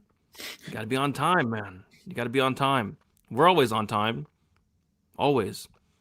I'm not. I mean, how could you lay minus 300 on a Cesar Almeida victim, and Almeida didn't even beat him with striking. He beat him with grappling. Like what? What? Yeah, he out-grappled him, man. I was shocked. I remember watching that fight live. I was shocked at what was taking place, because I thought it'd be the other way around. Like, you should take down Almeida and grapple him, but no, he was getting reversed. It was a bad look. And I agree. He's no Fernando, Wyoming. That's for dang sure. Fernando line is crazy. I think people are just fading Tobias. Yeah. We got Andre Fiallo in the building. What's up? What's up, Andre? What's up, Andre Fiallo? Getting out grappled by Cesar is not. That's hard to do. That's very hard to get out grappled by Cesar Almeida. In fairness, though, to Lucas, he was just trying. He's not a grappler, but he was fighting a pure kickboxer. So his corner probably told him, "All right, you got to grapple this dude." But it's clearly not his skill set to offensively win fights in that manner. So it went tits up for him trying to grapple somebody that pretty much only works on. I mean, like, if you're Cesar, you're not really looking for takedowns. You're using your wrestling in reverse. So he was able to get top position, win the grappling exchanges of that fight. So it's ugly. I mean, Almeida made Roman Kopylov look like Khabib Nurmagomedov. Mm-hmm. I couldn't believe it. He sure did. Oh, goodness. I refuse to put money on minus 230. How about minus 310? He's minus 310 now. Jeez. So somebody's putting a lot of money on Fernando. So he opened at minus 170. He's minus 310. So somebody's playing Fernando. Maybe I don't know. I don't. I'm not touching this fight. Fernando is the better fighter, but he is lazy, low volume, and no urgency to get up. Yeah. You can't bet on a lazy fighter. I don't know. He doesn't allow positions to allow himself to be subbed, and Tobias would have to actually try a takedown. Yep. Yeah. Fernando literally looks like he's never trained takedown defense in his life. Oh, gosh. So this isn't No, this is not Luke Fernandez that got slept by Bellato. No, different guy. But let's move on to an actual fight. I hope that fight gets canceled this week. And we're going to talk about your guy. We're calling Tresean, right? It's Tresean, right? Tresean, yeah, it's Tresean. I have to apologize to everybody for my horrible pronunciation. I can't believe you didn't correct me, Brady, but it's still on me at the end of the day. It's not Tresean. Yeah, it's Tresean. Tresean Gore going against Vicente Luque. We got Tresean Gore, 32 years old, 6 foot with a 75-inch reach. We got Vicente Luque, 34 years old, 5'11" with a 76-inch reach. We got Luque is 2-3 in his last 5 fights. Got knocked out by Joaquin Buckley. Submission win against Themba Garimbo. Submission loss to Kevin Holland. Decision loss against Joe Alvarez. And then a submission win against Kelvin Gastelum. As far as Tresean Gore, 3-2 in his last 5 fights. Submission win against Josh Fremd. Submission win against Antonio Tricoli. Knockout loss to Marco Tullio. And the decision loss to Rodolfo Vieira. And a submission win against Azamat Bakoev. So I've been saying it for a while now. Vicente Luque, he's done. I was shocked when he beat Gastelum, man. I was not expecting that at all. But he actually dropped Gastelum, and then Gastelum went in for a takedown and got his neck snatched up. But I'm still not convinced Luque's back. I'm still not convinced he can, get into these wars, battle any adversity. Like, anytime we've seen him battle any adversity these last, 2-3 years, he's completely given up. He completely gave up in the Alvarez fight like 3 times in that fight. In the first, second, and third round. In the second round, he's completely pulled guard and covered up. The ref didn't stop the fight, though. That was the fight where he got knocked out. And by the way, I went back and watched that. that was the stretch where it was just referee incompetency, like for 4 weeks straight. So the ref waved off the fight in the first round because it was a punch to the eye from Alvarez, and then they reviewed it, they said it was legal, and then the ref waved off the fight, and then they brought in the doctor, gave Luque time to recover, and then let the fight continue. It made no sense. So it should have been a first round TKO for Alvarez, and then in the second round, Alvarez gets on top and starts pounding and elbowing his head through the canvas for 4 minutes, and Luque's not defending himself. He's just eating elbows and punches. The ref doesn't stop the fight. And then the third round, they just hump each other for 5 minutes. So, but it was a quit job. He quit against Joaquin Buckley. He shot in, pulled guard, and covered up. That was probably one of the biggest quit jobs we've ever seen. And then he quit against Holland, shot in for a takedown, got his neck snatched up. So, yeah, he beat Themba and gassed him early. But, what happens if he has to battle any adversity? I could see him taking his ball and going home. So, I'm surprised Gore is the favorite, though. I thought for sure he'd be the dog because you look on Tapology, like 80% of people are taking Luque to win, but Gore's the favorite here, which is it's tough to stomach. It really is. I know this guy said he was going to be a 2-division champ. Yeah. I personally don't think that's going to happen. He has a disgusting record, but I just can't take Luque at this stage of his career. So I know Luque's coming off a win, but I think that was one of the biggest flukes of the year, to be honest. I couldn't believe that happened. So I'm going Gore here. Don't know if I'll bet it. Was hoping for a much much better line because Gore, he's just not great. Weezy, what are your thoughts on this fight? Yeah, so with Gore, you got him. He was plus 450 in his last fight against Bakoyev. In the fight before that against Rodolfo Vieira, he's plus 185. In the fight before that against Marco Tulio, he's plus 425. Ooh. So, to see him against, a guy that's definitely got way tougher strength of schedule, way more experience than Tulio, Vieira, Bakoyev, you're stepping up to fight a guy in Luque who's got 25 UFC fights at this point in his career and who's fought guys with combined records of 226 and 163, while Gore is out there. I have to keep stopping myself from calling him Tresean, Brady. While Gore is out there fighting guys with combined records of 25 and 26. You could see that like in that cell right there. And the guys that he's beaten add up their records in the UFC. They're 4 wins and 10 losses. So obviously it's a big step up in competition, but God damn, did Gore look good last time out. Yeah. He looked fantastic. He said he had stopped smoking weed, right? And all of a sudden, he's throwing counters. He never threw counter punches. Like, if you watch the Tulio fight, he loses that fight because Tulio just never stops throwing. And every time Tulio is throwing, Gore's too afraid to counter. So he winds up just getting drowned in volume in that Tulio fight. The Vieira fight, dude, if you're not out striking Rodolfo Vieira at range, boy, that's bad. And that's why he went from plus 185 to plus 450 in the next fight against Bakoyev. But he looked phenomenal, dude. He looked great. He was countering. He was a lot more aggressive. He was not sleepwalking through the fight like we've seen him do so many times. Gore always just kind of trusted his power. He's always had really good takedown defense. So he kind of just waits for the points where he's going to land those big shots that change the fight. But he hasn't had to do that, in recent fights because he's been getting outstruck by guys that he shouldn't be getting outstruck by. But he looked to take the next step in that last fight. So I'm interested now in getting Gore at close to even money here because, Luque is a guy that I don't think is on the best career trajectory, even though he got that really nice win against Gastelum. I mean, Gastelum is a guy who's showing up 10 pounds heavy for fights on the regular. I mean, how do we know that guy is trying at this point in his career? I think that Gore, being the younger guy by 2.5 years, being the natural middleweight, being the guy that's probably got more power on the feet, and I don't see Luque being able to get this fight to the ground if he doesn't like how it's going on the feet. So I'm leaning to the Gore side here. And I just really loved how he looked in the last fight. I think we might be seeing Tresean Gore part 2.0 here, Brady. Tresean Gore. We don't even 2.0. we don't even need to see that, dude. Luque's washed, man. We don't even need to see a 2.0. We can see a 1.0. I agree with this. I think he's gonna quit, man. This is how I see the fight playing out. It happens every second round. I don't know what it is with Luque. It's every second round, Wheezy. The second round happens, mid-second round. He shoots in on a sloppy takedown, and he's either gonna get his neck snatched up, like he did against Kevin Holland, because Gore has a sick guillotine, dude. He truly does. So good, dude. It's a very good guillotine. Yeah. You know? So I could see a Gore guillotine, or Luke is going to pull guard and cover up like he did in the Alvarez fight or the Buckley fight. So I've seen him quit 3 times in these last couple fights. So that's kind of how I'm seeing it.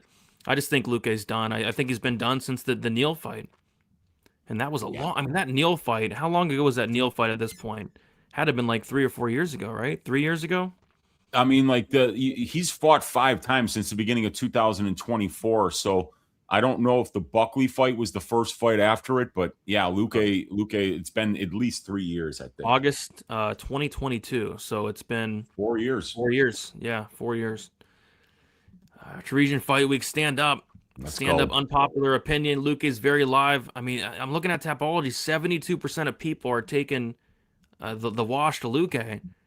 So you would think that Luque would be the favorite here, but no, Luque is the dog, man. These books are sharp, man. They have my notes. They stole my notes, Wheezy. They stole my notes. After betting Lamos, I've sworn off betting washed fighters. Yeah, there's a couple washed fighters on this card, man. There's a couple washed. We'll talk about one on the main card. I thought you were talking about the Tresean. Oh gosh. 100 gambler fight can change based on how much pot Gore is smoking or how bad Luque's brain is bleeding. Oh gosh. Luque is going to be a popular dog bet this week. We'll see. Feel like this will be a super boring fight until Gore lands a KO shot. Yeah, I hope it's not. It's a Luque fight, man. Luque fights, they're not really boring, you know? And yeah, it should have been, dude. That was disgusting. That was my second worst beat of last year. The first one was when, I think it was Danny Merg's dumbass stopped the Kyle Nelson Frivola fight and then said, never mind. The fight's not over. What do you mean it's not over? You know? What do you mean? Matt Frivola's head was getting pounded through the canvas. You stopped the fight with 4 seconds left in round 1. What do you mean the fight's not over? This guy can't hear. Go get this guy checked out, man. Danny Merck, get some help. Sickening. If this fight happened 5 years ago, Luque minus 800, I agree with that. Gore wants it more. Yeah. Gore won't even be 1 division champ, let alone 1 and 2 division. Yeah, he won't even come close.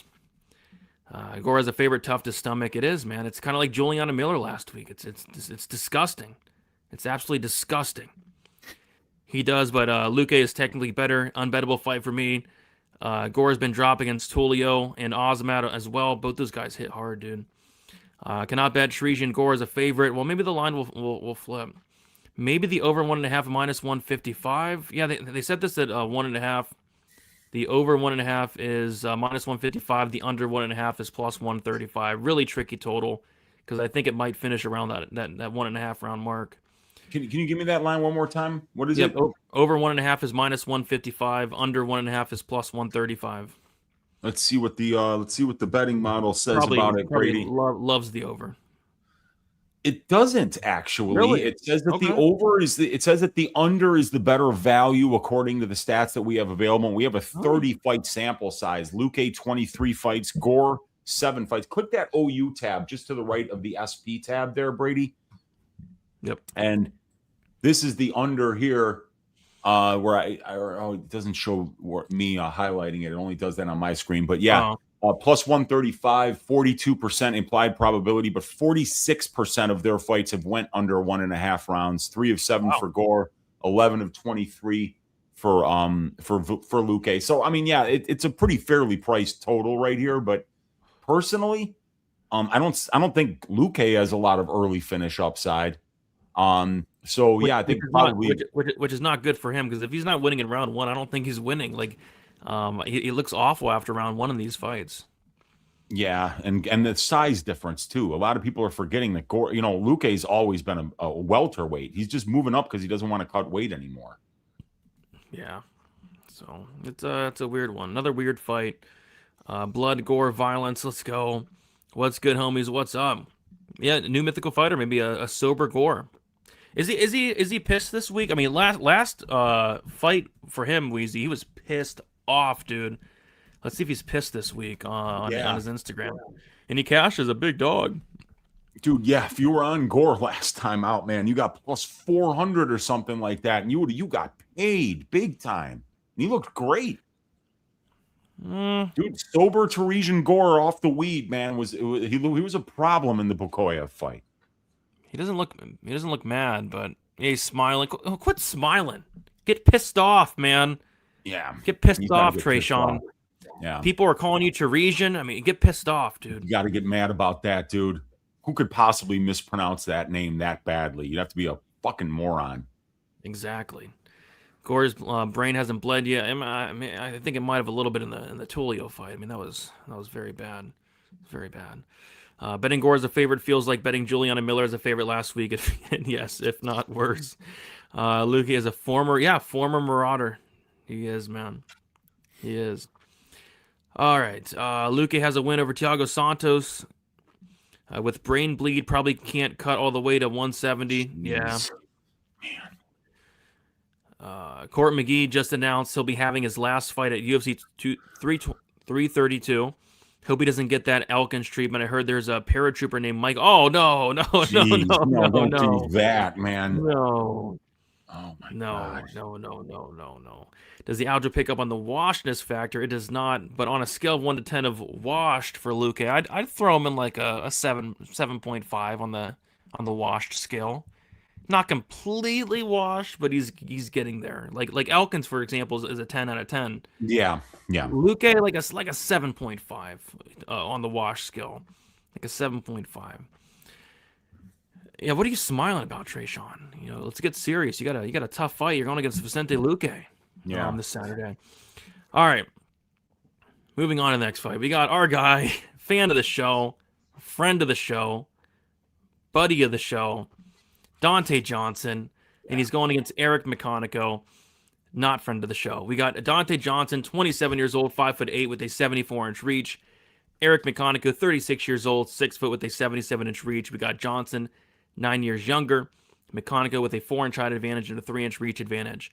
Donte Johnson, 5-0 in his last 5 fights. Made his debut against Cedricus Dumas, got him with the Donte joke in round 2. And then he took Cody Brundage to decision in his last fight, and he knocked out Darian Abbey on the Contender Series. As far as Eric McConico, he has 3-2 in his last 5 fights. Made his debut against Sultan Ruzabov, got knocked out in round 2. Won a split decision against Cody Brundage. Got knocked out by Bosnian Susarkayev in round 3. And then beat Rodolfo Vieira by decision. So I'll tell you how it's going to play out. Here, you ready? Here's how this fight's going to play out. Yeah. I'm gonna bet Donte Johnson by KO, right? Because Eric McConico, he doesn't like to get hit. He's chinny as hell. And Johnson, he has a ton of power in his hand. I'm gonna bet the KO, right? We're gonna be on the fight companion on Saturday. Johnson's gonna land a big shot, and then he's gonna put Eric McConico in a front headlock, right? And then McConico's going to recover, and they get back up, and then round 2 comes around, and Johnson lands a big shot. McConico does the stanky leg. Oh, my God. He's done. McConico shoots in, and Donte gets him in the front headlock. And then it's like, okay. And then round 3 comes around, and oh, my gosh, Donte Johnson floors him. And he jumps on the front headlock. Donte Johnson, by decision, you heard it here first. Eric McConico loses his first decision of his chinny career. So yeah, I'm ready to lose money on the Donte Johnson KO here. Let's go. It's gonna be fun on the fight campaign on Saturday. Yeah, and I mean you have to bet it, right? This guy Johnson looks like he could punch a hole through a brick wall. So why wouldn't you bet him to win by knockout against a guy in McConico who has 4 career losses, all 4 of them coming by way of knockout? And you can see even in fights that he's winning, Brady, like he's not reacting well when he gets hit clean. Dude, Rodolfo Vieira hurts McConico with the very first punch that landed. I know. Rodolfo Vieira. Oh, God. So, yeah, and, and with McConico, it's just like we said, there's not a lot of upside for McConico. If he's going to win, it's going to be like that Vieira fight, just a close decision. It's going to be like that Brundage fight, a close decision. He will kind of load up on some shots every once in a while and look to land big, but and his wrestling's okay, but there's just not a lot exciting about him. You know, I was mentioning on the last Stat Diggers, like he's losing that Susakayev fight, and you know, like they're asking him like, "Hey, do you want to win this fight?" And he looks at it, he's like, "Yes." You know, like, and it's like, "Do you want to win this fight?" You know, like, get the guy fired up. You're in a fight out there. The guy's trying to take your fucking head off, and he looks like he's waiting in line at the DMV. You know, he's too calm in there. He doesn't show any urgency. So I feel like Johnson should win this fight. I mean, I really do, but McConico can keep things close. And if you're somebody like Johnson, who's not like, he's a knockout artist, he's not a minute winner and a round banker with the skill set that he has at this level. So he's going to have to go out there and show some fucking urgency, because if he doesn't, he's going to let there's also a McConico verse. There is, man. By the way, you know, like if you don't show urgency against this guy, you get sucked into a very low volume fight that the judges are going to flip a coin at the end of the damn fight.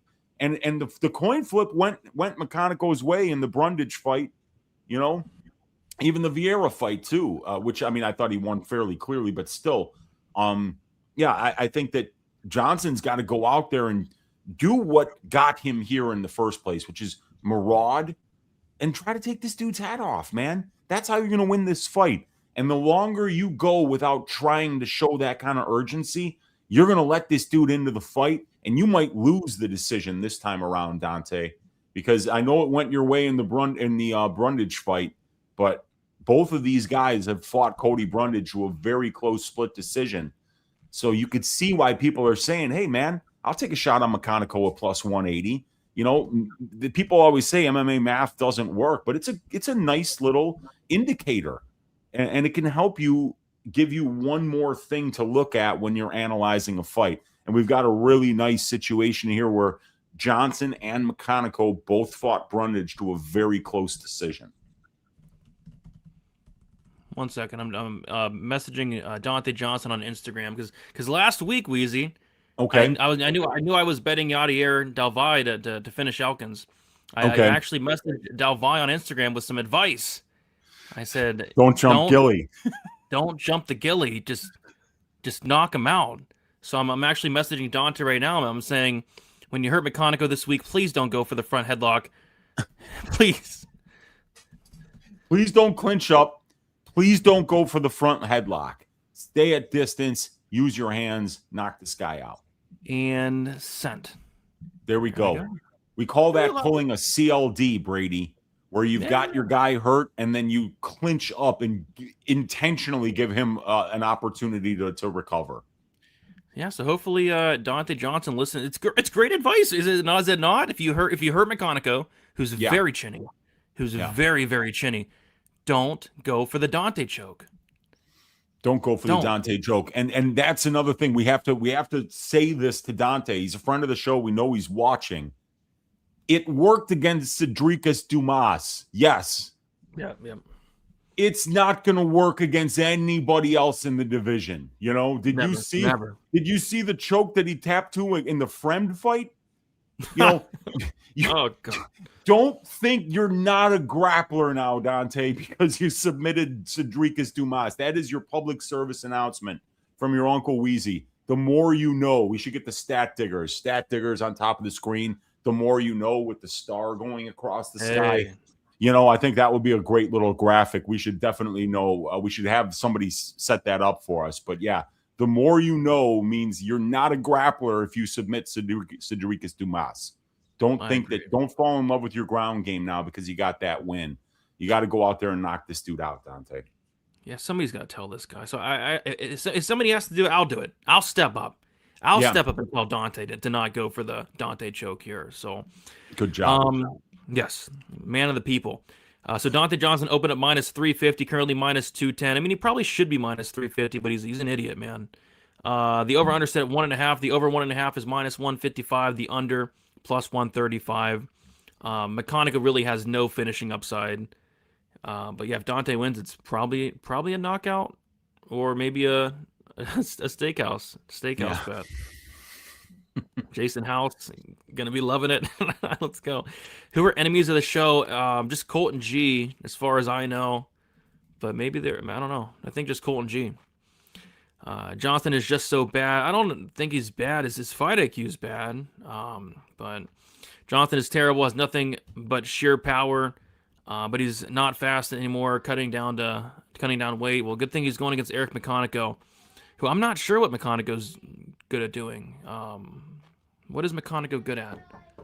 Dude, he's good at hypnotizing you, man. He's kind of like the Trey Ogden of this division, you know, where he can kind of hypnotize you into his pace of fight and thrive at that pace. The under 1.5 plus, it is kind of tempting because that's probably when Donte's gonna be most dangerous. Under 1.5. Yeah. McConico has 2 UFC wins. Yeah, and they were both just awful fights. Yeah, I mean, that's probably how it's going to play out. He's going to go for the Donte choke, dude, and I'm going to be screaming at my TV. I'm definitely fading Donte. I think he sucks. Well, good thing he's going against Eric McConico. I'm going to take a smaller shot on McConico by decision. Remember I said it. Yeah, that's how he wins, decision. He looks like... What? I know McConico doesn't... A lot of people like McConico. I'm not a big fan of McConico at all, dude. I mean, he just doesn't do it for me. We got Colton G. Speaking of Colton G, Colton G Jr. I believe it's Colton G's son with the $30 dono. Appreciate you, Colton G Jr. And he says, either of you nerds want to take a bribe? I need you to spread propaganda that Colton G Jr. is an upstanding citizen dedicated to community service, and that he couldn't have been involved in 15 home invasions last week. I'll take a bribe. Dude, yeah, I want more bribes. That's what we should do. I want Stat Digger's bribe of the week to be, a weekly segment where I take bribes for money and do whatever you tell me to do, because I want bribes. Exactly. Why shouldn't I get bribes? We we work hard, Brady. We both should get bribes. And I will say right now that I was at the soup kitchen with Colton G Jr. all weekend serving the homeless. This guy could not possibly have been involved in even one home invasion, much less 15. Colton Jr., you bribed me. I'm going to testify for you. And if I have to lie, I'll lie. Just like a politician. Just like a bribe-taking politician, Brady, I will lie. I will look these people right in the eye as I lie to them. My pocket's fat with bribe money. Your Uncle Weezy is here to lie for you. He is bribable. Get it through your heads right now. This is the Stat Diggers bribe of the week. And the first one comes from our guy, Colton G Jr., Brady. Stand up. What? Why? My son is outside. Okay. I was so confused. I thought he was outside by himself, which would have been awful. Oh, my God. But he's not. Hi, buddy. But he's not out there. He's not out there alone. He's with a trusted adult. That's good. Get inside. Sergey Spivak's going to get you, a vampire. You never know, man. Ohio's chock full of them, dude. Yeah, they got a ton of them. Appreciate you, Cole G Jr. Yeah, dude, the FBI is going to be sitting front row. And once Donte, stuffs the takedown and doesn't go for that Donte choke, they're going to come knocking on my door with this great advice I gave Donte. Give him some great advice. Yeah, somebody needs to make a picture and have Dante's Steakhouse in the back, a nice steakhouse, and Dante's Steakhouse, and then Donte in like a cool chef outfit. I think that'd be pretty sweet. So, Dixon, you gotta cook that up. Make a Dante's Steakhouse and have Donte just in front of the steakhouse with his equipment on and whatnot. That'd be pretty sweet. The Donte choke isn't even a choke; it's a neck crank. Only works. I agree. It's not a choke. It's seriously not. It's seriously not a choke. It's true. Brady, does your 75% off your package that is only available for a limited time include your only? No, that's a separate thing. The OnlyFans, that's separate. McConico is a hypnotist. Yeah, he is. Let's get 250 likes on one side of an underdog using the promo code for Brother Brady and Uncle Weezy. Let's do it, guys. I forgot to shout out Underdog. Yeah, we got one sign up last night. So appreciate you guys. If you guys want free money, go to Underdog Fantasy. Use code DFSBTN. You'll get $50 in bonus funds when you play with your first $5 lineups. If you like free money, go check it out. And if you don't like free money, you should. It really does help, to quote our guy Tim Troiano. Yes. The sink piss prop of the week. Let's see. It's McConico decision. No, I'm just kidding, guys. The sink piss prop of the week. I don't know anything in the Fernando Tobias fight. That's sink piss. That's a sink piss fight. I'd rather piss in the sink than watch that fight. Yeah, Tobias KO. That's the sink piss prop of the week. Or Mansul Abdulmalik, Dustin Stoltzfus under 1.5 rounds is the piss sink bet of the week. I like it. I like that. Because you know dang well Mansul is going to cash him and the boys over at Extreme another over 1.5. You know dang well. The Donte choke is Donte trying doors for the first time. He watched a video backstage on YouTube. He's like, let me learn this Darce choke thing that everybody's doing. Why is there grinder bots? That was the first ever grinder bot we've ever had. Anal Heat Seeker 69. If you're looking for some fun, go hit up Anal Heat Seeker 69 on Grinder. Hit him up. He's ready for you. He's feeling lusty, ladies. I know our guy Luca Soli wouldn't mind hitting him up. Yeah, he would. Again, it's Anal Heat Seeker 69 on Grinder. Check him out, guys. All right, and this show's not sponsored by him either. So yes. we're giving free promos out tonight. We are. Moving on to the next fight. This is gonna be a banger. It is going to be Jalin Turner going against Kaue Fernandes. We got Jalin Turner, 31 years old, 6'3" with a 77-inch reach. Kaue Fernandes, 30 years old, 5'9" with a 73-inch reach. We got Kaue 1 year younger. Turner with a 6-inch height advantage and a 4-inch reach advantage. Turner is 2-3 in his last 5 fights. Decision loss to Dan Hooker. Knockout win against Bobby Green. A knockout loss to Renato Moicano. Submission loss against Ignacio Bahamondes. And then a knockout win against Edson Barboza. As far as Fernandes, 4-1 in his last 5 fights. Decision loss to Mark Diakese in his debut. Knockout win against Muhammad Yahya. Decision win against Guram Kutulate. And then a knockout win against Harry Hardwick.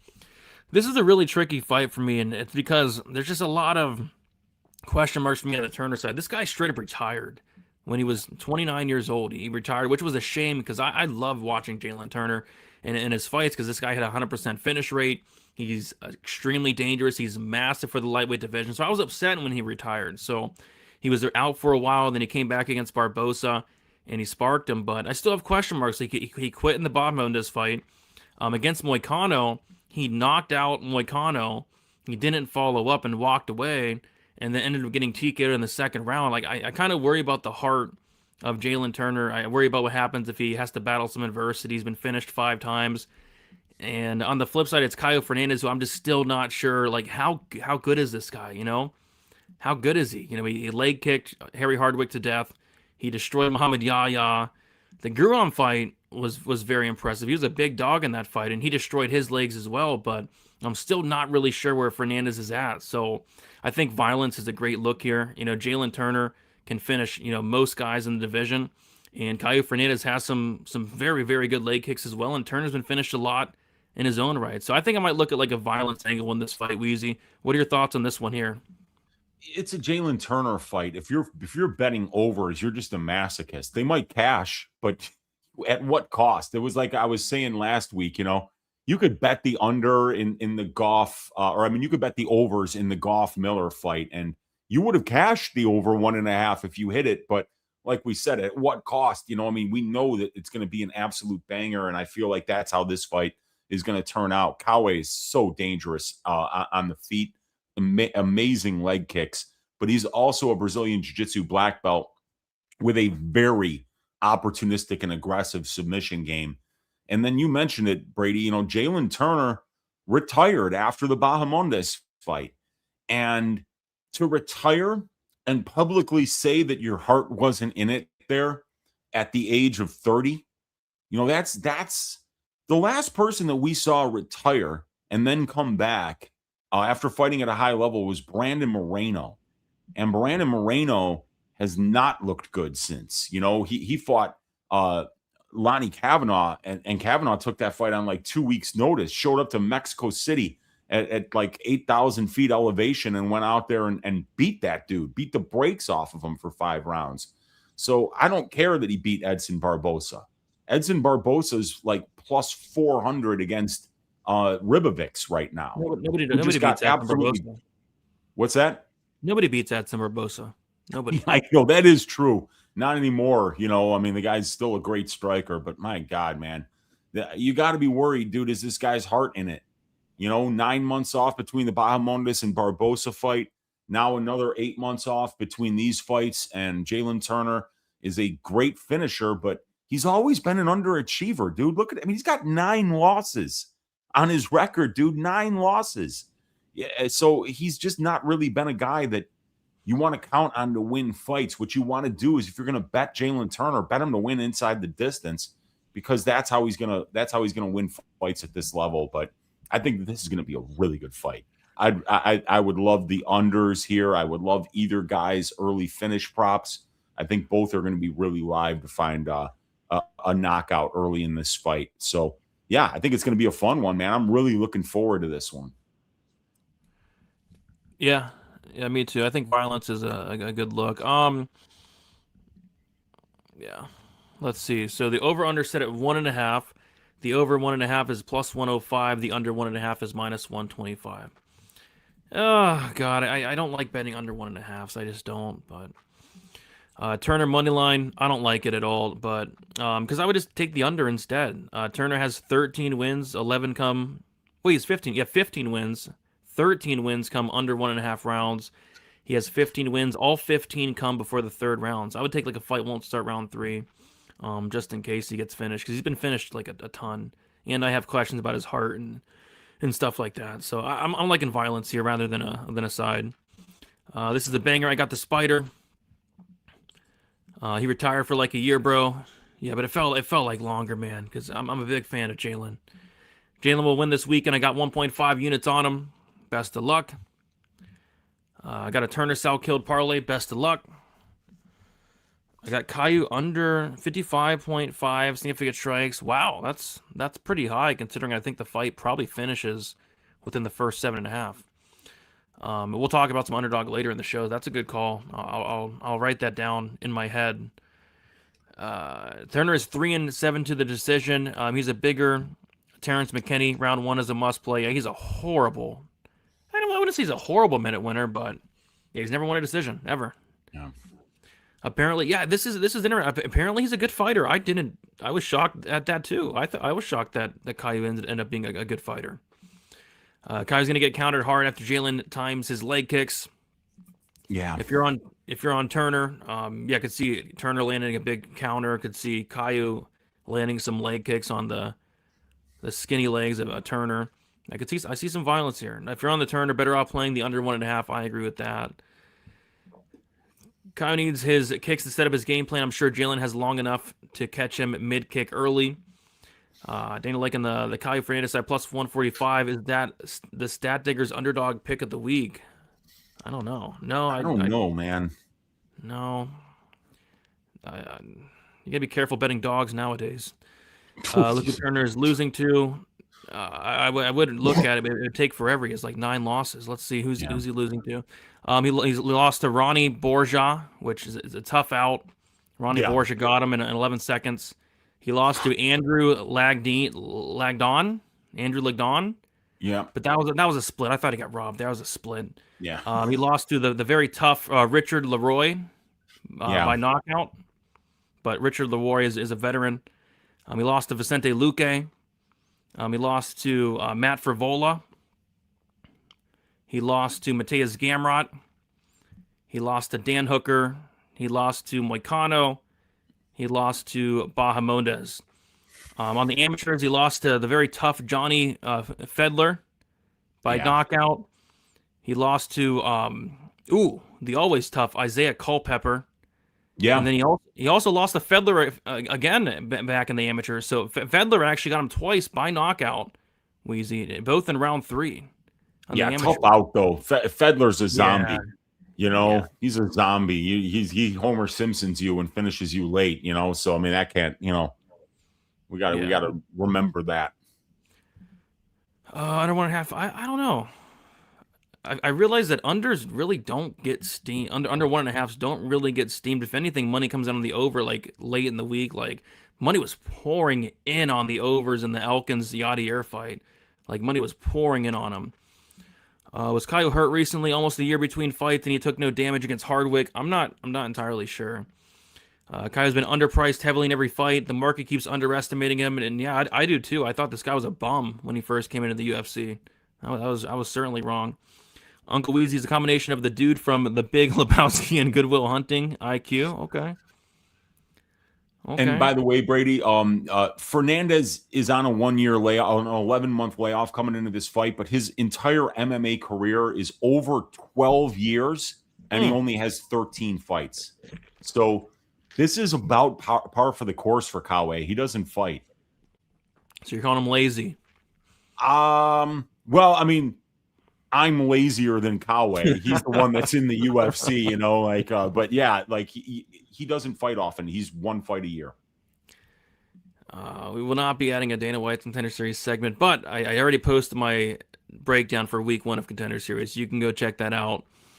All right, let's move on. We will do a bribe of the week. That's a segment we can do. Is a bribe of the week for sure. That.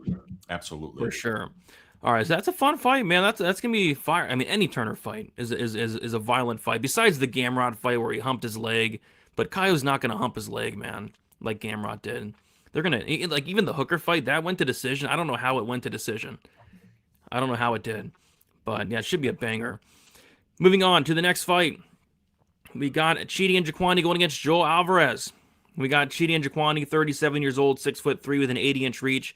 Joe Alvarez, 33 years old, 6'3" with a 77-inch reach. We got Alvarez 4 years younger, same height, and Njokuani with a 3-inch reach advantage. Chidi and Njokuani's 3-2 in his last 5 fights. Decision win against Reese McKee. Decision win against Jared Gooden. Knockout win against Eliza Zaleski dos Santos. Submission loss to Jake Matthews and a decision loss to Carlos Leal.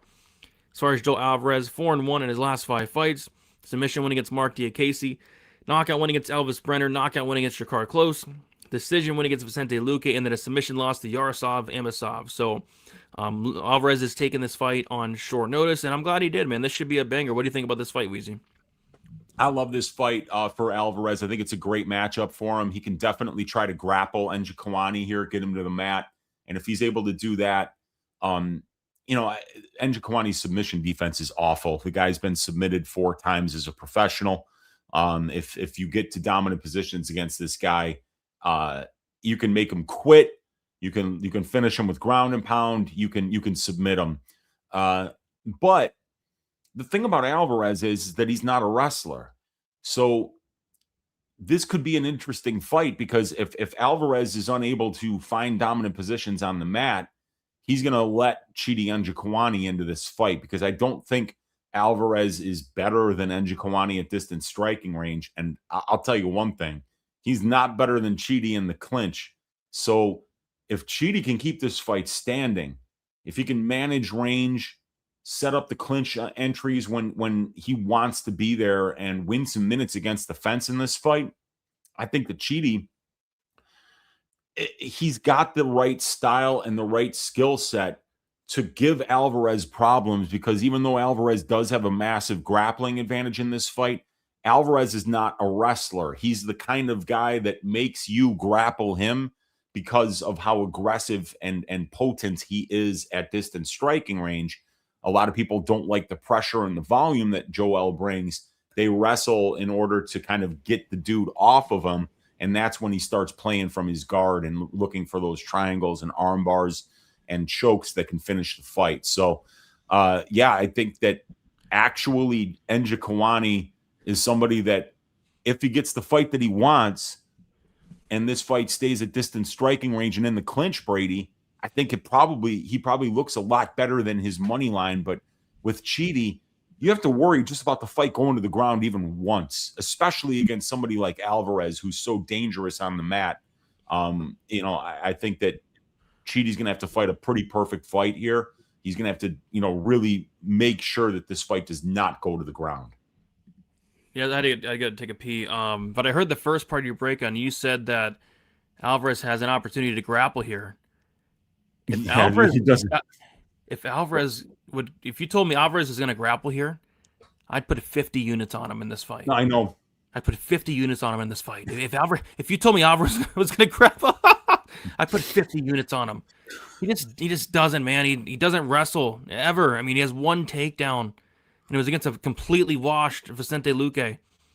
But yeah, he should. I mean, if you get on top of Chidi, the fight's over. This guy is one of the biggest quitters I've ever seen. This is one of those spots that I typically would bet an under here. I just have a weird feeling about it because I was looking at these Chidi fights, and he gets finished all the time. But when he's getting finished, it's on the mat. He's quitting on the mat.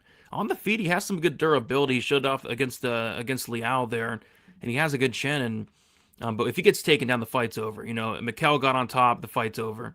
Gregor Rodriguez got on top, the fight's over. Jake got to the back, the fight's over. On the regional scene, he gets taken down, the fight's over. He's quitting. So yeah, Alvarez needs one takedown, one grappling exchange, the fight's over. My concern and why I might not be betting this fight is because what if that grappling exchange doesn't come? What if that takedown doesn't come? And this fight goes 15 minutes when nobody expects it, because a lot of Chidi fights have went 15 minutes when I didn't expect it. Like, why did the Reese McKee fight go 15 minutes? You know, he was able to finish Jared Gooden. Liao fight somehow went 15 minutes. So this just screams like a trap to me. You know, it's clearly a violent fight. It's a Joe Alvarez fight, but I worry if this fight doesn't hit the mat, we probably see this fight going to decision, and it might even be close as well. So this one's kind of scaring me a little bit. Yeah, I mean, I could see getting to a Chidi bet here, you know, just simply because if this winds up being a striking fight, whether it's in the clinch or at distance, you know that he's going to be live to win minutes. I'm going to Instagram here. Joe Alvarez, hey buddy, one takedown.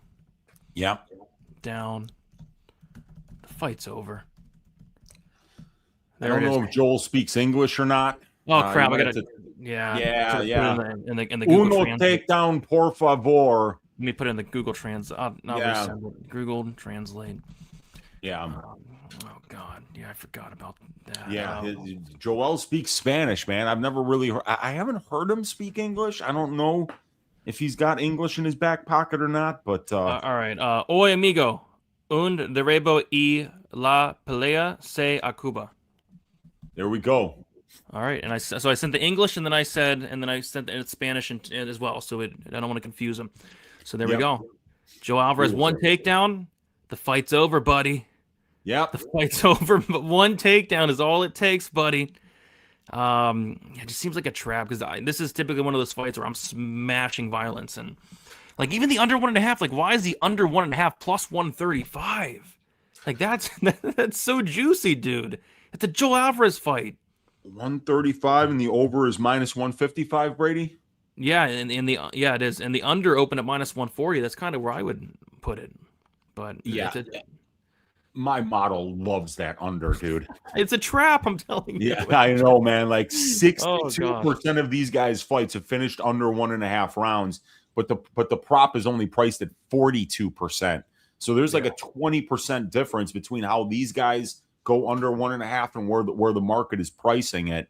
And obviously Chidi's always live for a KO. That guy, he can nuke you with a knee or an elbow or a kick or a punch. And the same thing with Alvarez. He's got great striking, but his submission game is so opportunistic. I didn't know it was plus 135. If it's plus 135, I'm kind of getting forced, whether it's the trap or not. Might have to get forced to playing it, but yeah, Alvarez, check your DMs, buddy. I got something for you. I got some advice for you, dude. Oh gosh, I already did, but I just love y'all. I got you. Okay, I got you guys with a free pick for Dana White's. Give me Bilal Hassan to get it done against Murdrol Saikia. I'm taking Bilal Hassan. You heard it here first. Nice. Nobody else is gonna be on this one. I like Bilal Hassan this week. I'm hoping to get him at minus 150 or better. There we go. Let's get it. Will there be a Dana White's Contender Series fight companion? There will be every Tuesday night. I did it all last year. I'm gonna be doing it again, man. And then we got Cody No Love's Barf Bucket with the $10 dono. Appreciate you, Cody No Love, saying everyone Let's all run a train on that dirty like button for Brother Brady and Uncle Weezy. I agree. Run that train on it. That like button's been dirty, man. Smash it. Smash that like button. We appreciate you, Cody No Loves Barf Bucket. We appreciate you. Let's go. Let's go. Our guy Cody. Yeah, Alvarez. Yeah, it's right there, man. It's right there. Alvarez for sure. Yeah, I always bet against Chidi, and I've made some good money fading Chidi. Like I bet like Jake Matthews inside the distance. I got it like plus 400 or something. It was nice. And yeah, this is another thing. This guy is not a welterweight. Yeah, he's not cuts a welterweight. A ton of weight. Alvarez subs seem like a clear spot, but he has no wrestling. That's my problem. That's my problem, you know? He gets his subs either off his back or grabs necks in the clinch against shorter guys. If it's a stand-up fight, probably close to 50-50. That's what I'm struggling with. Yeah. He's not a wrestler. Might convince myself to go with a Chidi decision if it's over plus 400. I think it might be over plus. We'll see. My sources tell me Elkins just woke. Okay, thank God. Thank God. Elkins is okay. Good. Chidi has good striking defense, but no X factor. What? He's been training with Islam? No, let me see. Has he? He's been training with Islam? Really? No. That's kind of weird if he was. You know, usually those guys are only training with other Muslims.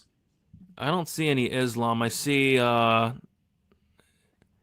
he's been training with Benoit Saint. He's been training with Benoit Saint Denis. He's coming with the staff. Don't bet Joel Alvarez. He's got Benoit Saint Denis on his back here just 6 weeks ago. Okay. God. Joel's coming with staff on his face, or God, I'm gonna pull a Jesse Rosas. Jeez. Chidi's probably live, but I can't put money on him. Yeah, I'll never bet Chidi ever. I don't think he needs to go to the ground. Alvarez does a good job of jumping onto the back like Matthews did. Draw quit last time. If he doesn't get that fast sub, Chidi might tune him up. Uno takedown. It's my brilliant Spanish.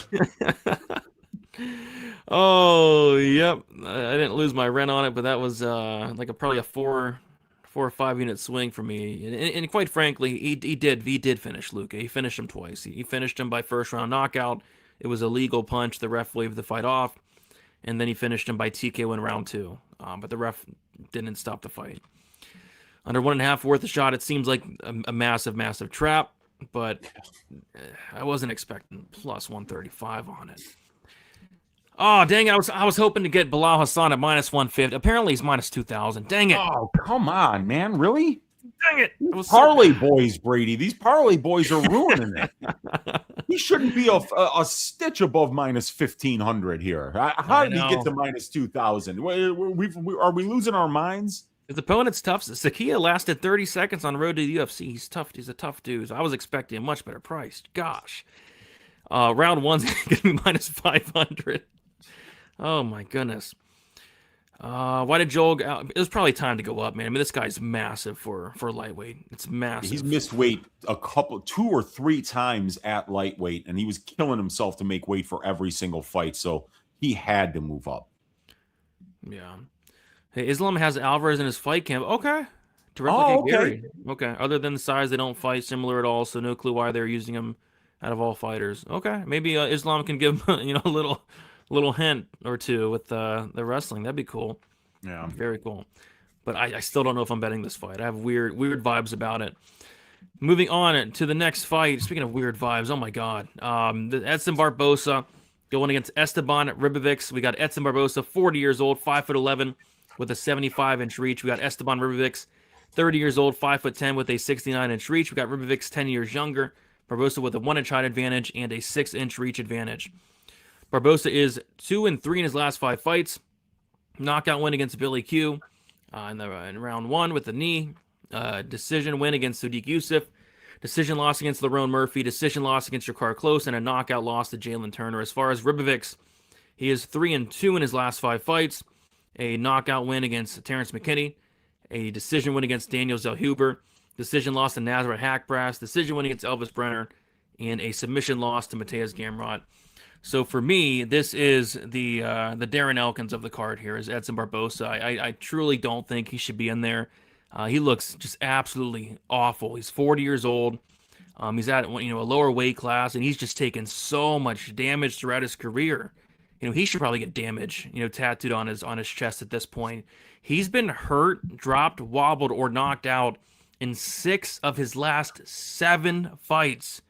And 2 of those opponents were Bryce Mitchell, dropped him, and Drakkar Klose had him completely out on his feet in round 2, but decided to clinch up. He was doing the stanky leg for 25 minutes straight against the Road Murphy. Jalin Turner took 20 years off his life in the last fight. Sadiq Youssef 10-8'd him pretty much in the first round.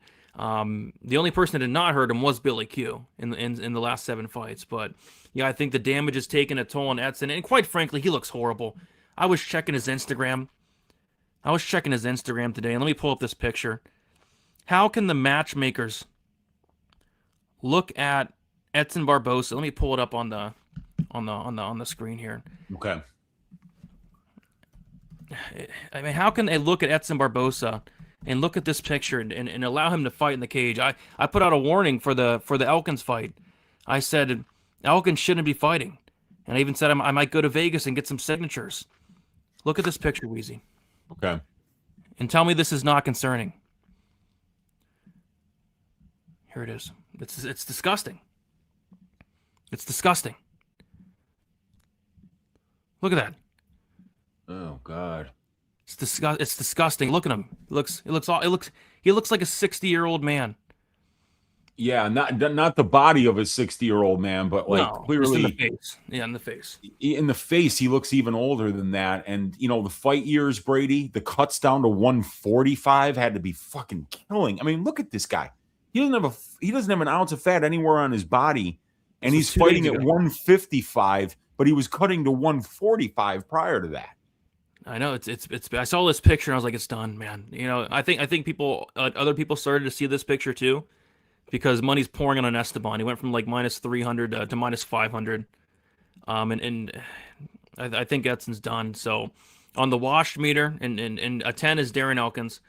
I'm putting Edson at like a 9 on the wash meter. I think he's almost to the Darren Elkins. One more fight, one more war, he might be in the Darren Elkins territory. So he's at a 9 for me at the wash, but it's still too much. I wouldn't be shocked if this was his last fight. He just looks awful, dude. Awful. Yeah, dude, 27 fights in the UFC since the year 2013, Brady, and he's 14-13. He's got 13 losses since the year 2013, and he's lost 3 fights in a row. I don't know how he didn't get finished by Laron Murphy, but I had fight doesn't go to decision there. I'm not sure how I lost that. But I remember saying like Laron Murphy's never going to knock anyone out ever if he couldn't get Barboza out of there. And then I think he wound up getting a finish in a later fight. But spinning back elbow. Yeah, that's right. That was pretty spectacular. And then the Drakkar Klose fight, we were there for that one. And I remember I picked Klose by decision. And I don't remember if I bet it or not, but I just remember being like, holy shit, what a sweat for Drakkar Klose by decision, because he had him out there like on death's doorstep a couple of different times. Gets knocked out by Jalin Turner. Jalin Turner is a massive hitter. But Robovics is a guy that is going to be hittable early in the fight, Brady. He's not very good defensively. So Barboza might be able to land something early, but the longer this goes on, you got the guy who's 10 years younger, who fights with a lot more pace, who's in a much better place in his career. He's got a little bit more momentum coming into this fight. And the last loss against Gamrot is something that, like, you don't even have to tape that fight, because this fight, it's not going to play out anything like Gamrot Robovics. Edson Barboza doesn't have any offensive grappling upside, and really neither does Robovics. So I think that these guys are going to stand and bang. And you got a guy in Robovics who's got legendary durability going up against a guy in Barboza who's lost 13 fights since the year 2013, who's on a 3-fight losing streak, who's 40 years old, on an 8-month layoff, and just, looking ashen. Oh, God. Like that complexion. Like, you walk around in Brazil with a complexion like that, they're going to try to bring you into a doctor's office, man. I mean, he looks like he should be getting a lot more sun. And so I don't know what's up with this guy. It looks like it's the end for him. And I get why the market is steaming the shit out of Robovics at this point. I mean, the difference in durability is probably the biggest difference we've ever seen. I mean, Yeah. Robovics, Terrence McKinney and Robovics is almost a similar thing, right? yeah. I mean, man, Robovics is stupid durable. Just stupid durable, dude. And Barboza's doing the stanky leg. I mean, I went back and watched that close fight. It looked like Close barely touched him. He was out. Out. Close barely touched him. Jakar Close. Oh God. Yeah. I mean, this is gonna be brutal, dude. It's gonna be brutal. The over under set at 1.5. The over 1.5 is -115. The under 1.5 is -105, which is weird because typically, I kind of feel like Robovics is more like a 2-3 guy, but I think they're thinking Barboza might be so done it could be like a Darren Elkins one punch situation. I don't know, but yeah, we'll see where they put the props. But Robovics money line is getting steamed, which is unfortunate because I liked him this week. I was hoping to get him at like, what would I say, -150 or better? Yeah, you said -150, and I was like, oh, dude, let's get it at -150. And then I checked the line. I was like, oh, man, we just missed it, Brady. We just missed it, dude. I feel like I joke every week. I hope I get so-and-so at -150 and they're -500. But one thing is, so Robovics opened up at +245. What? Yeah, he opened up at +245. Somebody got fired. Oh, my God. Oh, my gosh. How that line must have shifted in seconds. Yeah, I mean, they clearly, I think they made the wrong fighter open. Yeah, I think they meant to open Robovics -300, but they made a mistake. It was open for, it says it was open for 16 minutes. I don't. Dude, there's going to be some people on Bet MMA Tips tracking that shit. No, people were posting screenshots of the bet, but apparently they did void it, is what people were saying. Oh, okay. Yeah, that makes sense. I mean, it was obviously a mistake. Yeah, as they should. I mean, that's. Could you imagine having it +245 Esteban Robovics? I mean, that'd be crazy. I can't believe they made Bilal -2000 against such a high level Indian prospect. I'm right there with you, man. I mean, that guy's tough. Great show. Appreciate that. Tough call when it's the older guy. We got a lot of like 39, 40-year-olds on this card. Elkins old or Swanson old? I'm leaning more towards Elkins old. Yeah. Barboza's done. Yeah, he just looks so bad in there. It looks like he's like a newborn giraffe in there. He's somewhere between Elkins and Diego Ferreira. Diego's kind of looking good in there, Took Edson under 63.5 significant strikes and underdog. What? Wow. 63.5 is ridiculous. I don't even know if he gets 40. I mean, that's ridiculous. So well done, dude. Well done. Keep saying the piping is Esteban, Robovics, or Ochoa. The milking is Orolbai or Dern. Okay. We'll see. Washed, dried, and back in the cupboard. Oh, God. Does it go over 1.5 rounds? I'm not going to bet the over and find out. But maybe. We could see Edson. It all depends on who's reffing the fight, If Herzog's reffing it, it's going over. But I know Edson's going to do the stanky leg at least a couple times. Edson's eye droops with every fight since around 2024. He needs a miracle to win on Saturday. His eyes, it just keeps getting worse and worse.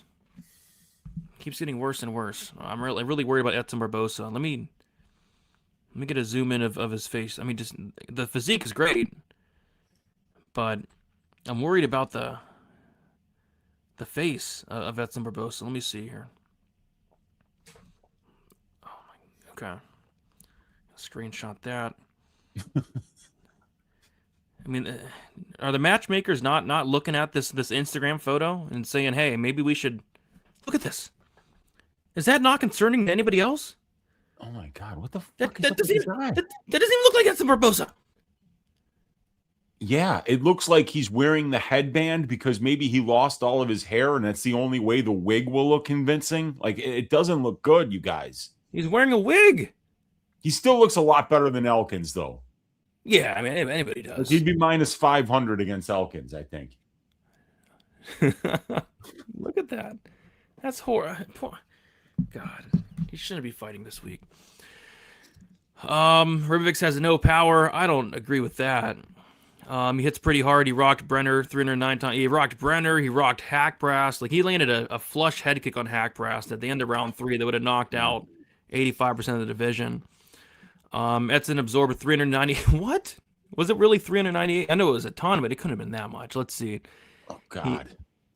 He absorbed 220 significant strikes and 259 total strikes. Wow. Man. Got outstruck 220 to 79. My God. Oh. And then he absorbed 178 significant strikes in the Yusuf fight. Oh gosh. Yeah, see, I don't get that. I mean, this guy's not pillow fist. He's hurt like everybody he's fought pretty much. You know what, Brandon? Go up to Robovics and say, "Hit me, bitch." I want to see if he's pillow fisted. I don't agree that he's pillow fisted. He's hurt pretty much everybody, but I mean, does Drakkar Close have power? Close almost put Barboza out, and as did Bryce Mitchell. So he doesn't need to KO. He just needs to win, but like a KO. Are the rumors? Yeah, the rumors are true. Apparently, Cedric Dumas is back, and he's fighting Mickey Gall, which is just a slap in the face to UFC fans everywhere. He's back, though. At least we got the Reaper back in the UFC, man. Just crazy, man. Crazy. We got Terry Wells with a $9.99 dono. Appreciate you, Terry. He says, on a super heater, another 5 units. The weeks always start with Stat Diggers. Thanks for all you do, guys. Appreciate that, Terry. Congrats. Keep the heater going, man. Keep the heater going. And it all starts. And it all starts with, I don't know what I'm doing this week. It all starts, I don't know. It's a big bet on Rafael Tobias as an underdog, Brady? Oh, no. It all starts with, God. Okay, I got it. It all starts with the parlay. You put Myktybek Orolbai in there. You put Esteban and Robovics in there. Okay. You leave Lucas Fernando the hell out. You leave Mansul Abdulmalik the hell out. Yeah. Yeah, I don't know, man. I don't know, but we'll figure it out. But appreciate you, Terry. Keep it up. Remix TKO. Barboza's washed. Barboza's eyes getting droopier and his skin is getting lighter. I'm worried about him, man. Yeah. I'm worried about it. Barboza. All right, moving on to the next fight. We got Mansul Abdulmalik going against Dustin Stoltzfus. We got Mansul Abdulmalik, 28 years old, 6'2" with an 80-inch reach. We got Stoltzfus, 34 years old, 6 foot with a 75-inch reach. We got Mansul, 6 years younger, 2-inch height advantage and a 5-inch reach advantage.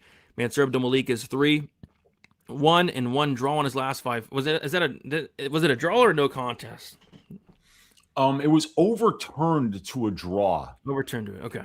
Yeah. So it was originally like it was originally considered a 3rd round stoppage, I think, from Malik, but it was set up by an eye poke, so they overturned it and they gave it a draw because they said, I guess, the foul just removed the 3rd round and the judges had it scored 19-19 after 2.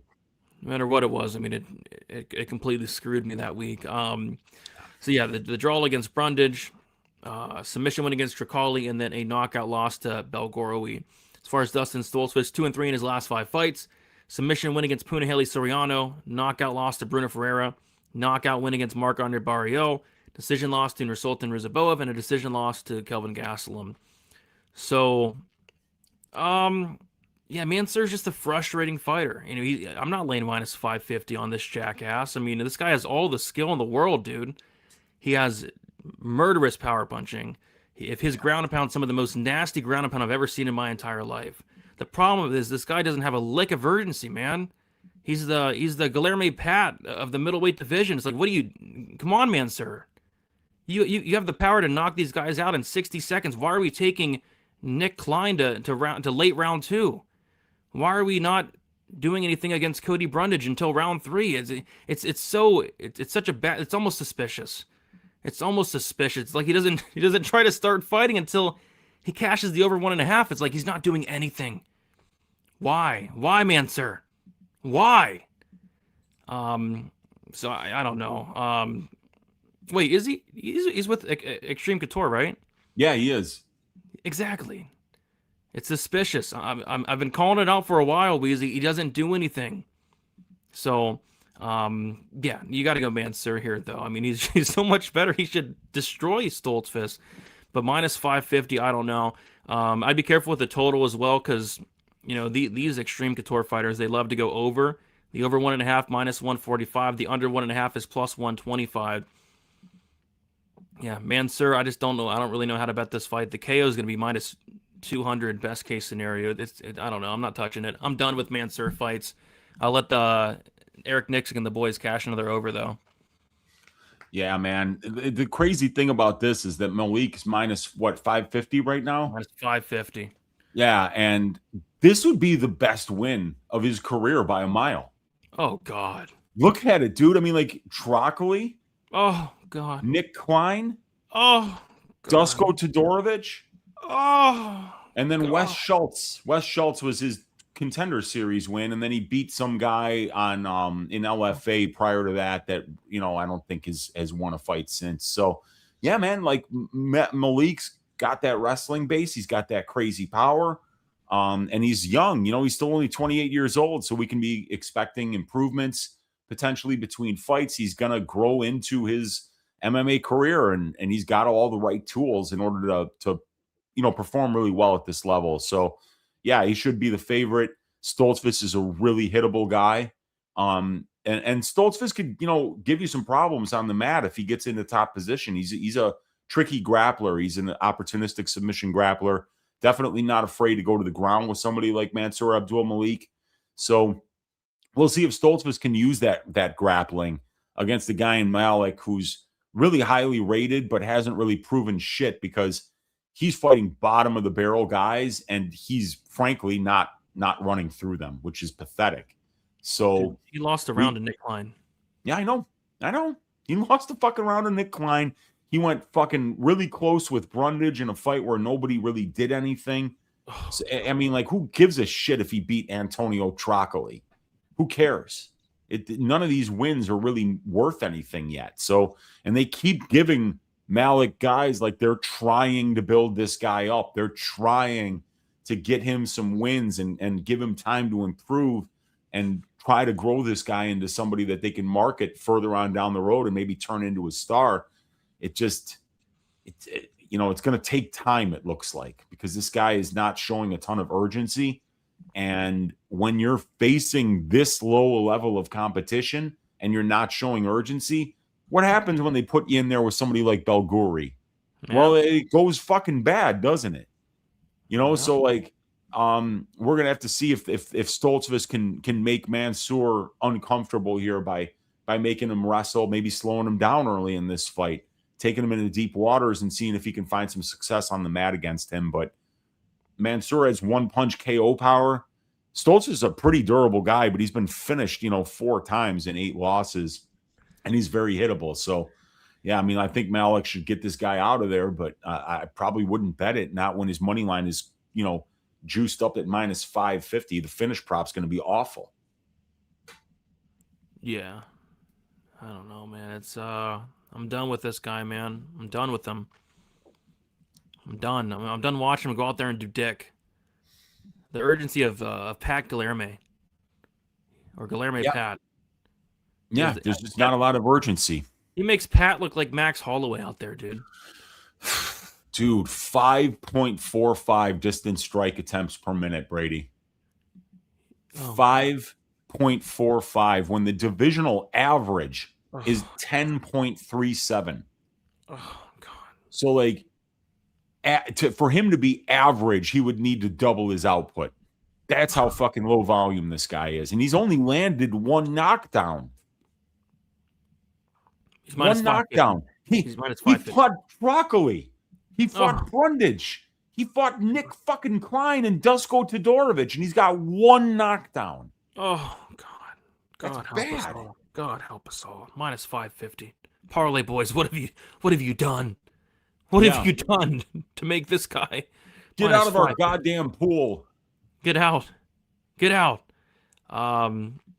So yeah, man sure should get it done, but geez. I have Orolbai, Robovics, Ty Miller for 5 units. I like it. It was a technical decision when Cody stopped due to an eye poke, and then they scored the round from Malik that hadn't finished, so they said they couldn't score the round 3. It was a draw. It was a very competitive fight, and I was smashing my TV because I smashed the under, because you would think, geez, it should go under, but no, it didn't, and it went over easily because nobody did anything. I like Mansul to win, but Dustin is well-rounded. Mansul will need a good game plan. Good luck with that. This guy game planned? What's that? Dustin is just so slow. He's the slowest fighter ever. Made Gaslam seem fast. Yeah, no, Gaslam was tagging him up, man. And Gaslam was washed. We got the MMA Guru mixed with the $2 dono. Appreciate you saying, Uncle Weezy, you down to get married, bro? Oh, gosh. Yeah, I don't know you, dude. And a $2 donation is not going to be enough, for me to actually get married. But maybe to my girlfriend. We've been together almost 20 years. So there we go. Malik has been seeing the same yacht as Michelle Pereira. Him and the boys have cashed, their fair share of over. Even like the West Schultz fight went over on the Contender Series. Like, what? Problem is there is such a speed and athleticism difference. Yeah, there sure is. There sure is. That's for sure. Am I crazy for thinking Stoltzfus can catch him? Yeah, a little bit, but I don't know. Stoltzfus is a P. Yeah. P? Pussy, I don't know. Extreme Couture fighters are notorious for going over. Suspect AF. I've been calling it out for the longest time, man. So what he's saying is Stoltzfus trains at Extreme. If that's true, this fight's going 15 minutes. It's soaring 15 minutes if that's true. But yeah, that's true. Stoltzfus has been out there in Vegas. He's really? Right. Oh God. Maybe I bet the over. I don't bet overs. Maybe I bet the over here. But the problem is when I bet overs lately, they have been finishing. So over 1.5 minus 145. It could look like free money. But maybe Eric Nixon and the boys, do an old switcheroony and say, hey, man, sir, they're on to us. Let's cash an under. Let's cash an under here, Model still loves the overs, unfortunately, dude. 15 fight sample size, trifecta bet, over 1.5 minus 145. My model loves it, but obviously Abdulmalik has got one punch KO power. So yeah, he can finish him whenever he wants. The problem is he's the urgency of Guillermo Pat in there. Give me Gary, baby. Hate the personality, but I think he is Islam's kryptonite. Just came on, and I thought Brady was coming. What? Eric Nixick and Herzog are running a gambling ring. I just need to prove it. He lost a round to Nick Klein on the feet. Oh, God. It's rough. Oh, God. Mansour was spotted on his yacht with Marab and Mark Zuckerberg. Oh, boy. Does Mansour like steak? I think he does. Yeah. Stoltzfus moves like he's trapped in a pool of Jello and has a diaper full of diarrhea. Okay, you're not going to move well in those situations, man. I can't deny that. Best gays in the business. There we go.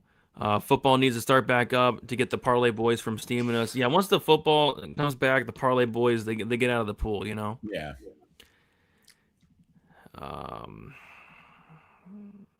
Who wins, Malik or the Reaper, as in Robert Whitaker? As in Robert Whitaker? I mean, maybe he's saying the Reaper Dumas. No, he's the Hood Wolf, I thought. The Hood Wolf. Yeah. Well, like Cedricus, his official nickname is the Reaper, but yeah, to us, he'll always be the Hood Wolf. I mean, I'm probably picking Mickey Gall to beat Dumas. Wow. That's got to be a draw, Brady. It has to be a draw. There's no way. I'm probably picking Mickey Gall. Because I was heavy on Jackson McVeigh even to beat Dumas. Give me Mickey Gall to get it done. Has Mickey Gall ever won a fight in the UFC? I think he might have won one. Man, like he beat CM Punk. I remember that.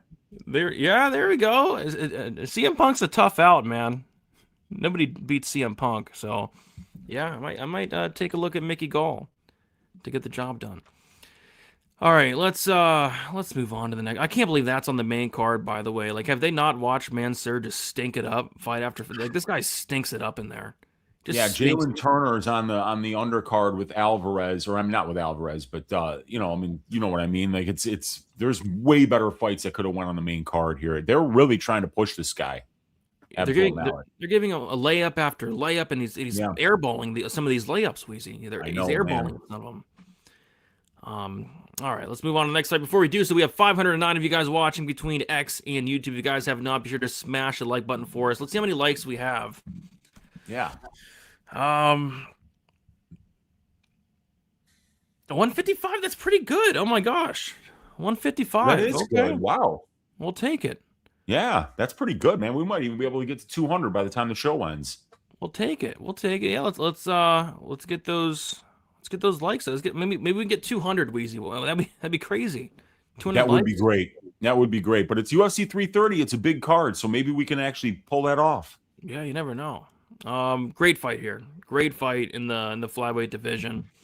This should be on the main card. This kind of reminds me of the last numbered card we had with what was that flyweight fight? Kavanaugh Royval. How fun was that? Oh, that was yeah. I think we're gonna get something kind of similar. Just a ding dong Donnybrook here. We got Charles Johnson versus Jose Ochoa. We got Charles Johnson, 35 years old, 5'9" with a 70-inch reach. Jose Ochoa, 25 years old, 5'7" with a 67-inch reach. We got Jose Ochoa, 10 years younger. Charles Johnson with a 2-inch height advantage and a 3-inch reach advantage. We got Charles Johnson, 2-3 in his last 5 fights. Decision loss against Ramazan Temirov. A knockout win against Lonnie Kavanaugh. Knockout loss against Alex. Is that a mistake, Weezy? You put Alex Perez knockout loss there. Yeah, no, he got knocked out by Alex Perez. That happened. What? Yeah, he got knocked out by Alex. No, it was an injury, right? Like it was an injury TKO. No. Perez knocked him out, Brady. Yeah, that was the stats are never wrong. Never. Alex in 2026. Yeah, this year, it wasn't an injury. Nope. What? Yeah, and then it was also like the split decision against Bruno Silva. I thought he lost that fight. So yeah, like Johnson's momentum is definitely fading. My God. He's never been finished prior to the Alex Perez fight as a professional. And now here in his 26th and 28th professional fights, he's gotten finished. Oh my God. This is wow. I thought you made a mistake. My bad. Geez. Jose Ochoa, 3-2 in his last 5 fights. Decision loss to Lonnie Kavanaugh, knockout win against Cody Durden, decision loss against Asel Mabayev, and a decision win against Clayton Carpenter. I wish we could have a special guest Dan come on right now and give us a quick cameo. Because Dan's great at breaking down Charles Johnson. I'm telling you guys, Dan has the best Charles Johnson breakdowns. So yeah, I was taping the fight. I like to write down like potential spots I'm looking at, right? And I start to write down a potential spot, and then I stop, and I'm like, what the hell am I doing? You can't bet on Charles Johnson fights. They make no sense. Of course Ochoa should go out there and spank his ass, right? Ochoa should spank this guy's ass. I mean, he got knocked out by Alex Perez. But somehow, is Charles Johnson going to pull this off, Weezy? Charles Johnson fights make no sense whatsoever. Ochoa should take him down and just spank his ass, a first-round ass spanking. So yeah, I thought maybe like an Ochoa inside the distance or like an under, and then I remembered it's like, dude, don't bet Charles Johnson fights.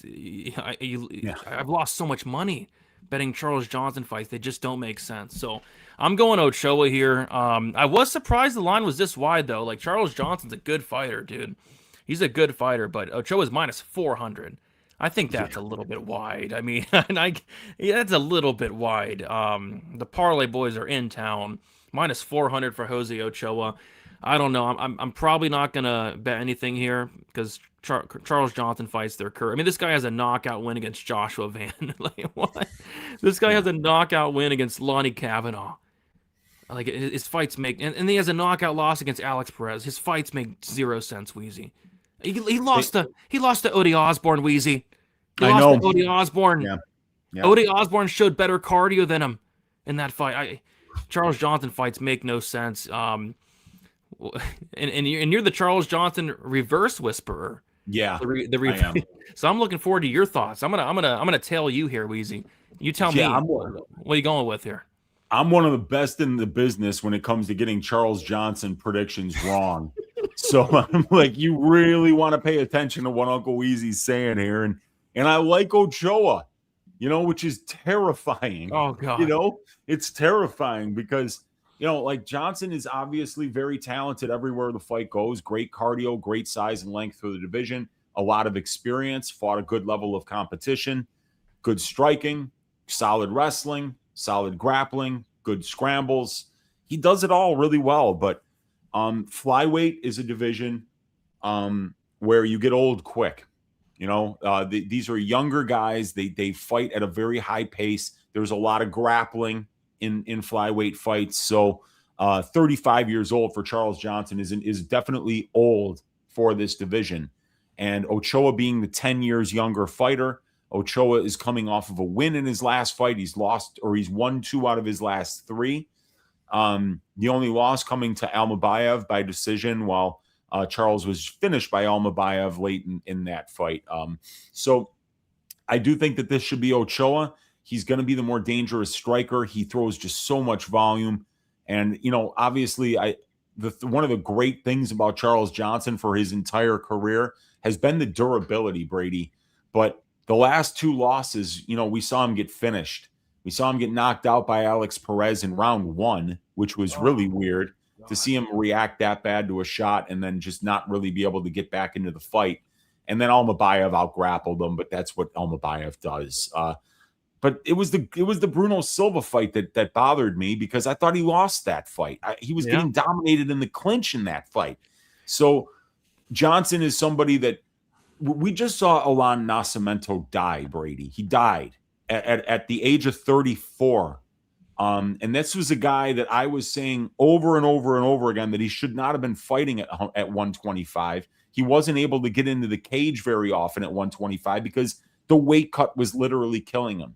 And it might have actually killed him. And now here's another guy in Charles Johnson, 5'9" with a 70-inch reach. These are measurements you see on featherweights and bantamweights, not so much on the flyweights. So Charles got 28 professional fights. 15 of them are at the UFC level. This guy's fighting 3 to 4 times every single year. All that shit, Brady, it all takes a toll. And when you start getting on the bad end of that age curve where Charles Johnson is right now, and you see that the last 3 performances were not great Charles Johnson performances by any stretch of the imagination, you got to believe that the momentum, the career trajectory, the age are all bringing Charles Johnson into places where you're going to need to start fading him, especially when he's fighting somebody that's 10 years younger than him and looks a lot more explosive and fast at this point in his career. So I think it should be Ochoa. But if Uncle Weezy's picking Ochoa to win, you should probably be on Charles Johnson at plus 316 because I could see him pulling one more rabbit out of his goddamn hat, which he should be wearing a lot more hats with that shit-ass haircut that he's been putting us all through for most of his career, Brady. Yeah, I mean, you gotta be careful what you say. Charles Johnson is he's a big fan of the content. He's a big fan, and I know he went after Dan a little bit. Get on your live, Playboy. That's what he kept saying. Oh, that was hilarious. Yeah, man. Yeah, I mean, I'm all for fading Charles Johnson. I just don't minus 400 with Ochoa. Like, what are we doing? Like, come on. Over under set at 2.5 rounds. The over 2.5 minus 150. The under 2.5 plus 130. I don't know, man. I think Ochoa might be able to finish him, but Charles Johnson has been stupid durable. Like, even we see how hard Temirov hits. He's able to eat all those shots, but just the Alex Perez fight got knocked out. That's so weird. So weird. So, like I said, his fights make no sense. Yeah. Johnson is washed, lost 3 in a row, including the gift decision. Agreed. It's bizarre. CJ will win the most random fights that he should lose. It's been a weird career. What is he in the UFC, by the way? He's 8-7 in the UFC. Yeah, and 2 wins coming against freaking Josh Van and Lonnie Kavanaugh. Crazy. Yep. Need the half the battle. Charles Johnson breakdowns like crack. Yeah, I can't wait. I can't wait to watch that. Charles relied a lot on durability and cardio, and it's all gone. Till the rat tail goes, no more betting on Charles Johnson. Yeah, bad decisions in the barber chair. You're gonna make bad decisions in the cage. Fun fact: Charles Johnson beat current UFC champ Joshua Van only 2 years ago, and Lonnie Kavanaugh last year. That being said, Ochoa under 1.5. It's crazy, dude. It's so crazy that brutally knocked out both guys brutally. What's the over/under on Charles Johnson showing up and threatening Bray? I didn't say anything. I didn't say anything about him. I was big on Alex Perez that fight. I knew he was a bad matchup for Johnson. Charles Johnson fights be like, yeah, man. Ochoa on all your parlays. He apparently is, because this money line's getting steamed. Yeah, we got D Spearman in the building. What is up? What is up? Ochoa, first fighter from Shoot the Box, fighting after Nosmeto's passing. Yes, he's shaving Johnson's skullet live on Paramount. I like that, dude. I like it. He's gonna be the first skullet shaving of the in the UFC history, man. Oh man. Anguiz is a genius for bringing up multiple weight cuts. Yeah, I think it's his fourth fight this year. Fourth fight this year, Brady. January, March, June, and he's arguably 0-3 in those fights, and now he's fighting again. Yeah.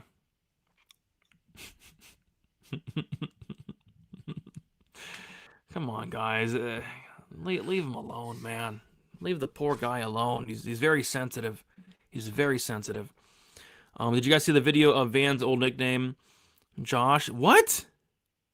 No. And I remember Thong was his last name too. Like Van, he's had a different last name.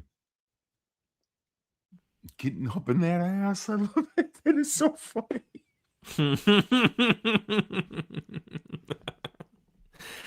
I didn't watch the video, but I remember seeing somebody like, this was Josh Van's old nickname, and I'm like, oh, I don't have time to watch it, but like, I didn't realize that was what it was.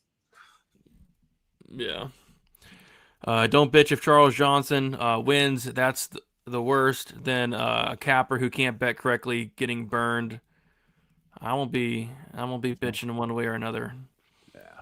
There we go. Hard to sleep at night knowing guys like Charles Johnson's barber running around. Oh, all right, guys. He's probably watching right now. He's gonna get a DM, and he might have to go on Spaces later. Oh God, I don't want to go on Spaces. I got better. I don't want to go on Spaces, guys. So let's chill out. All right, moving on to the co-main event. It is Mackenzie Dern going against Jillian Robertson. We got Mackenzie Dern, 33 years old, 5'4", with a 63-inch reach. Jillian Robertson, 31 years old, 5'5", with a 63-inch reach. We got Robertson, 2 years younger, 1-inch height advantage, got the same reach there. Mackenzie Dern is 3-2 in her last 5 fights. Knockout loss to Jessica Andrade. Decision loss against Amanda Lemos. Decision win against Lupe Godinez. Submission win against Amanda Hebos. And a decision win against Verna Jandaroba. As far as Jillian Robertson, 5-0 in her last 5 fights. Knockout win against Pauliana Viana. Decision win against Michelle Watterson Gomez. Decision win against Luana Pinero. Or knockout win against Marina Rodriguez. And then a decision win against Amanda Lemos. See, I'm looking at this fight, and I think it's a good matchup for Dern. Her line's getting steamed, though. Like, I think it was last week or the week before, she was like minus 180. Yeah, I think it's last week. Yeah, about a week and a half ago. A week and a half ago, she was minus 180. She's minus 260, minus 270 now. She's going to have a rare striking advantage here, which I think is kind of funny. Like, Mackenzie Dern has always been, like, the worst striker in pretty much all of her matchups, but, I mean, Robertson's probably one of the worst strikers in the division. Her striking just has not caught up, and Dern is the complete opposite. Her striking's gotten so much better since she first came into the UFC, so I think Dern's a better striker, and then, although Robertson's a really good grappler, I mean, there's levels to the grappling, and Dern's just on another level. Robertson does have a path here, which would be, takedowns and top control for at least 3 of the 5 rounds. I just think it's going to be easier said than done. Mackenzie's not just going to lay on her ass, I don't think, for 15 minutes. She's going to look for reversals, sweeps, look for submissions, try to get back up. And then on the feet, I favor her. And then in the jiu-jitsu, I favor her as well. 5-round experience, better competition. So I think Dern's the rightful favorite. But yeah, I would have not minded, minus 180. Minus 270, though, it's kind of getting a little bit out of my price range. Might look at a prop. Wheezy, what are your thoughts on this co-main event? Yeah, I think that Robertson needs to just grapple here. I think she needs to. She's the better offensive wrestler, and because of that, I don't think she's going to win minutes at distance striking range. I don't think she's going to win moments there either. I mean, like that's obviously never been her game. But we did see Dern get taken down pretty easily numerous times in the Jandiroba fight. And let's face it, Robertson and Jandiroba have a similar skill set. Obviously, Jandiroba better Brazilian Jiu-Jitsu pedigree, but both of them are submission grapplers. And I think Jillian's a better wrestler than Jandiroba is. That's obviously debatable, but yeah, I think that would be Robertson's path. Get takedowns, pass to a half guard, and try to spend as much time on top as possible, because while this fight's on the feet, yeah, of course, Dern is probably going to be better, but Dern's not running away with striking exchanges against anybody at this level. So I think that Jillian can kind of keep the fight close on the feet. I don't think she's going to win minutes or bank rounds there, but if she mixes in takedowns at the end of the round where she can maybe stay on top and maybe edge out a close round with a little bit of top control and ground and pound, I think that's probably her best path here. But obviously, if you're going to take Mackenzie Dern down, you're taking down a grappler of the highest level and somebody that's going to be very opportunistic and dangerous with their submissions. And that's something that Jillian's going to have to watch out for. So just on paper, I just don't like this matchup for her, because it feels like her win condition takes her to the place where Mackenzie's actually going to be the most dangerous. Because even though Dern's the better striker, I still think she's a lot more dangerous on the mat than Jillian is. She's just proved it at a higher level. And because of that, I agree with Dern being the favorite, but it's women's MMA, and I don't think Dern is the most dominant fighter in the division right now. She happens to be champion because Weili Zhang moved up to fight Valentina. But I think we all know that if Weili didn't move up, I don't think Dern was going to go out there and beat her. So I don't know. It's a tricky fight for me. I mean, I feel like there's a few underdogs on this card where you can make a good case for them. The question is, are they going to get their damn hand raised at the end of the night? And that's the only way you get paid when you back these dogs. So it feels like the parlay boys have juiced Dern's line further than where it needs to be, but it also feels like this is a good matchup for her. Why am I catching strays? I'm just trying to do a show, man. I'm trying to do a show. Who is this guy? I'm on my best run ever, man. I'm like a 50-unit run. My picks have been the best they've been since I started. I'm like picking almost at 70% this year. I mean, what? Maybe he just meant Wheezy. No, he didn't mean that. He meant me, but he put me. I don't know why I'm just trying to do a show and have fun. Catching strays? Well, no. 200 likes, double that. 400 likes, I'll get a rat tail. 400 likes, and I can't even. You can't even grow one. It would take you months to even grow one out. It would be tough. It'd be very tough. Robertson sub. If Robertson subs Dern, I'll cut my dick off, man. I mean, that'd be surprising. That'd be surprising. I won't actually cut my dick off. Don't clip that. Because you never. It is women's event. You never know. Jillian is my favorite dog on the card. Also, am dumb. You're not dumb, dude. I mean, Dern's a big favorite here. The line's gotten the parlay boys have came in. Jillian's gonna try to stay on top in guard for 25 minutes and try to win a decision. Nothing else. Yeah, that's kind of that's what I think her path is. Dern's grappling has regressed since she got into the UFC. I don't agree with that at all. How's her grappling regressed? Dern should have never been champ. Blame Weili for going up, man. Yeah. Blame Weili. She's a punching bag, not somebody you lay a big number on. Yeah, I won't be laying a big number on her. I'm thankful for the casual is here, allowing us to get a good price on Dern. We're not, man. It's getting steamed. Last week it was decent. Jillian better ground and pound. Her ground and pound is vicious. Yeah. Got plus 7,000. Future bet for Robertson. There you go, dude. Oh, shit. That's nice. There you go. Jillian isn't on that level on the ground. She's very good on the ground, but Dern's on another level.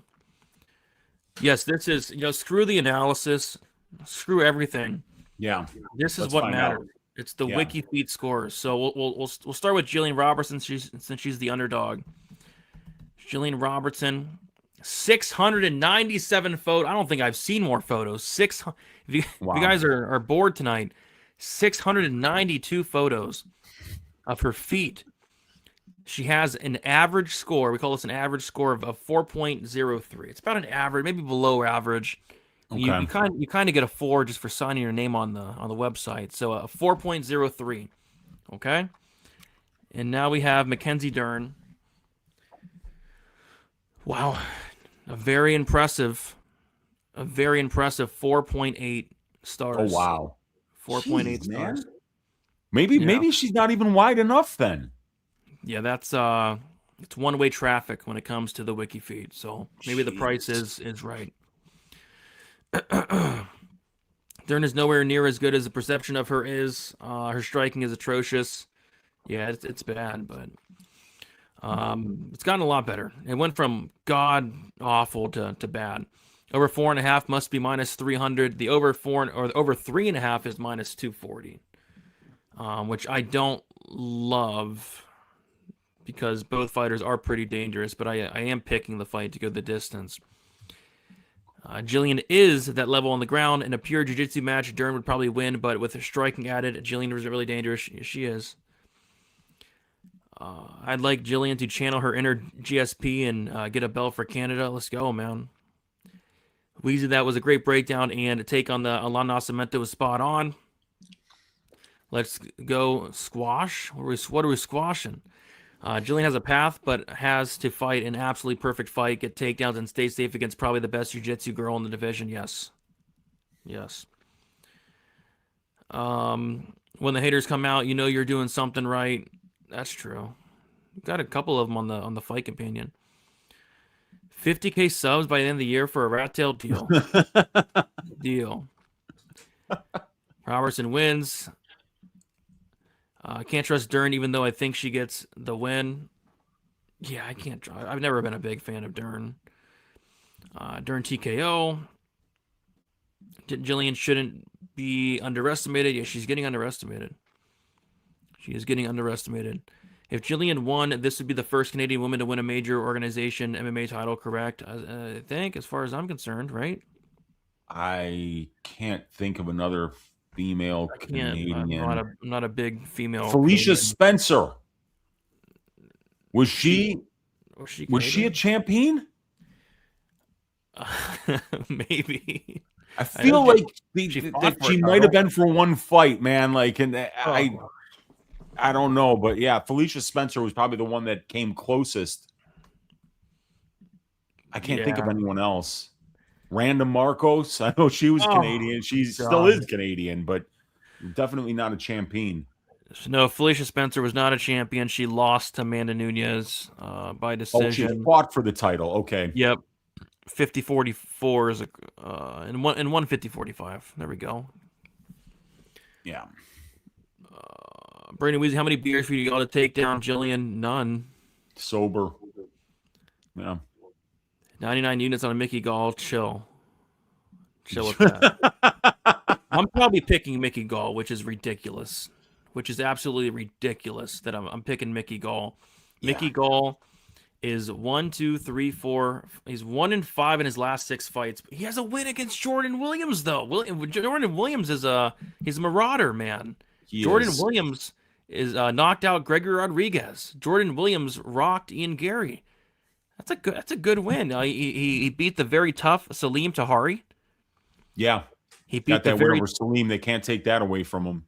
And he beat the very, very tough George Sullivan and Sage Northcutt. I mean, these are some good. Mike Jackson, CM Punk. Yeah, I like Mickey Gall here. I mean, I like Mickey Gall quite a bit, and he's probably gonna be the dog too. Come on, Jillian, let's go. Best of luck. And they do have props for this fight. Actually, they don't. They only have props for the main event, so they don't. But they do have totals, and the over's juiced to the tits. All right, it is now time for the moment you've all been waiting for. It is going to be Islam Makhachev going against Ian Gary. We got Islam Makhachev, 34 years old, 5'10" with a 70-inch reach. Ian Gary, 28 years old, 6'3" with a 74-inch reach. We have Ian Gary, 6 years younger, 5-inch height advantage and a 4-inch reach advantage. Islam Makhachev, he's 5-0 in his last 5 fights. Decision win against Alexander Volkanovski. Knockout win against Alexander Volkanovski. Submission win against Dustin Poirier. Submission win against Renato Moicano. And then a decision win against Jack Della Maddalena. As far as Ian Gary, 4-1 in his last 5 fights. Decision win against Jeff Neal. Decision win against Michael Page. Knockout loss against Shavkat Rakhmonov. Decision win against Carlos Praches. And a decision win against Bilal Muhammad. So this, I know people are excited for this fight. Me personally, this is probably the least excited I've been for a title fight in a very long time. I don't know, the matchup just doesn't get my blood pumping for some reason. Maybe it's because Ian Gary's, he's really good, but he's boring as hell. And some of these Makhachev fights have been really boring, Bob. So I'm personally not looking forward to it, but I think it's an interesting matchup, and I think it's one of Islam's toughest matchup, if not his toughest matchup. You know, I was going back and looking at Islam's fights, and I was thinking, who's his toughest matchup? And I thought it was probably between Volkanovski or Gary. And Volkanovski's like 5'6", Gary's 6'3", and Volkanovski's a featherweight. Gary's a welterweight. Gary has pretty good takedown defense, you know, really good get-up game, hard to hold down. Gary's going to be much bigger, much longer, the better striker. It's going to be in the big cage, which is going to favor Gary here. Gary's going to be younger by 6 years. There's a lot of reasons to like, you know, Ian Gary, but Islam's one of the best, you know, pound for pound, one of the best fighters out there. And Islam's going to be looking to get the fight down to the ground. But I don't know. I look at the line, Islam's getting priced as if he's just going to take down and, you know, run through Gary. I think it's going to be close. So I might actually look at like a point spread bet for Gary and maybe steal a round. He's a phenomenal minute winner. You know, like I said, he's boring as hell, but the dude knows how to win minutes. He's extremely smart. And if he can stuff some takedowns, I think he could win a round or two. So maybe a point spread bet. Don't know where it's at yet, but that's kind of what I'm looking at for this fight. Other than that, I'm probably not going to touch it. Weezy, what are your thoughts for this fight here? Yeah, I mean, Ian Gary catches a lot of shit for, you know, like his wife, you know, the way that all goes and you know, some of the dumbass shit that he says whenever somebody puts a mic in front of his mouth. But I mean, the guy's a really good fighter. You know, you got to get over that if you're going to cap fights at this level. Ian Gary is extremely defensively responsible. His striking is clean. It's accurate. His takedown defense is excellent. His grappling continues to improve, and he's willing to go away from his comfort zone, move from Ireland all the way to Brazil to train with the shoot to box guys. And I think we got 3 of them on this card, Brady. Gary and Ochoa. Oh, yeah. Is there somebody else? Either way, there's a couple of them on this card. So, you know, like I think that Gary being the younger fighter, the taller fighter, the longer fighter, somebody that can, you know, keep the distance striking exchanges close, you know, there's reasons to back him here. But Makhachev is elite. He's one of the best fighters to ever set foot in the UFC octagon, you know, other than a knockout against Adriano Martins many, many years ago. This guy's undefeated and frankly, you know, running through just about everybody that they put in front of him. So Makhachev has got to be the favorite because of the grappling upside that he brings. Out controls his opponents 51% to 8%, winning 87% of the control time positions in his fights, positive 1.08 clinch and ground strike differential, 3.1 takedowns landed, only 0.15 takedowns allowed per 15 minutes against. So this guy is somebody that just doesn't take damage. He's extremely defensively responsible, and he controls extended parts of the fight with his ability to be able to wrestle and win minutes on the mat. And he doesn't really take a lot of damage at distance striking range. I've always said it. I'll say it again. The mark of any dominant fighter is not offense, it's defense. If you limit your opponent's ability to be able to score points and land strikes against you, that's what's going to make you a dominant fighter. That's what's going to make you win extended stretches of fights in a row. That's what's going to get you to the highest level of the sport.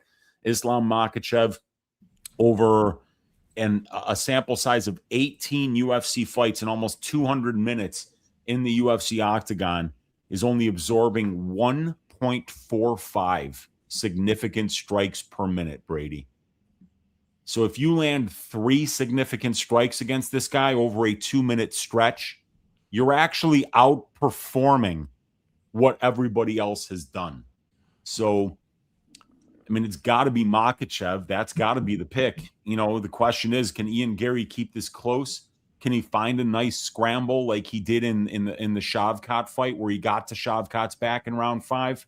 You know, can he find enough success with the takedown defense to keep the fight standing long enough to maybe win a couple of close rounds at distance striking range? If he's able to do those things, if he's able to find some success in one of the 5 rounds with his grappling, this could play out really close. Yeah, that's what I think it's going to be closer than people think. Like I'd be shocked if Islam took him down and I mean, this guy Islam couldn't sub Jack Della Maddalena. Like, yeah, God. But he that fight with like Jack looked like he was crying in between the 4th and 5th rounds. I know. It was one of the most dominant. I mean, he didn't finish him, but it was one of the most dominant performances ever. No, I was crying because I didn't cash the sub prop. Yeah. But yeah, I think it could be close. Like Ian Gary made Praches look human. You know, Ian Gary made Shavkat look human. I think he might surprise some people to make Makhachev look human here. So I might look at like a point spread. Maybe Gary can steal around, but we'll see. Islam's a big favorite. Goes to decision. What is the goes to decision? The fight goes to decision is what? Is minus 135? Yeah, wow. Okay, so I guess they're saying Islam's gonna finish Ian Gary. I don't know about that. That kind of surprised me. I thought it'd be juiced. Goes the distance. I'm not ready for a world where Gary is champ. Please smash him, Islam. Ian doesn't do enough. He kind of does. It's boring to watch, but he's a really good minute winner. Shout out to Artem in the chat. Genuine heavy hitter in the MMA capping game. Yeah, shout out to Artem, man. Artem's a nice guy. Yeah. Makhachev just can't be beat. Yeah, tell that to Adrian Martins, man.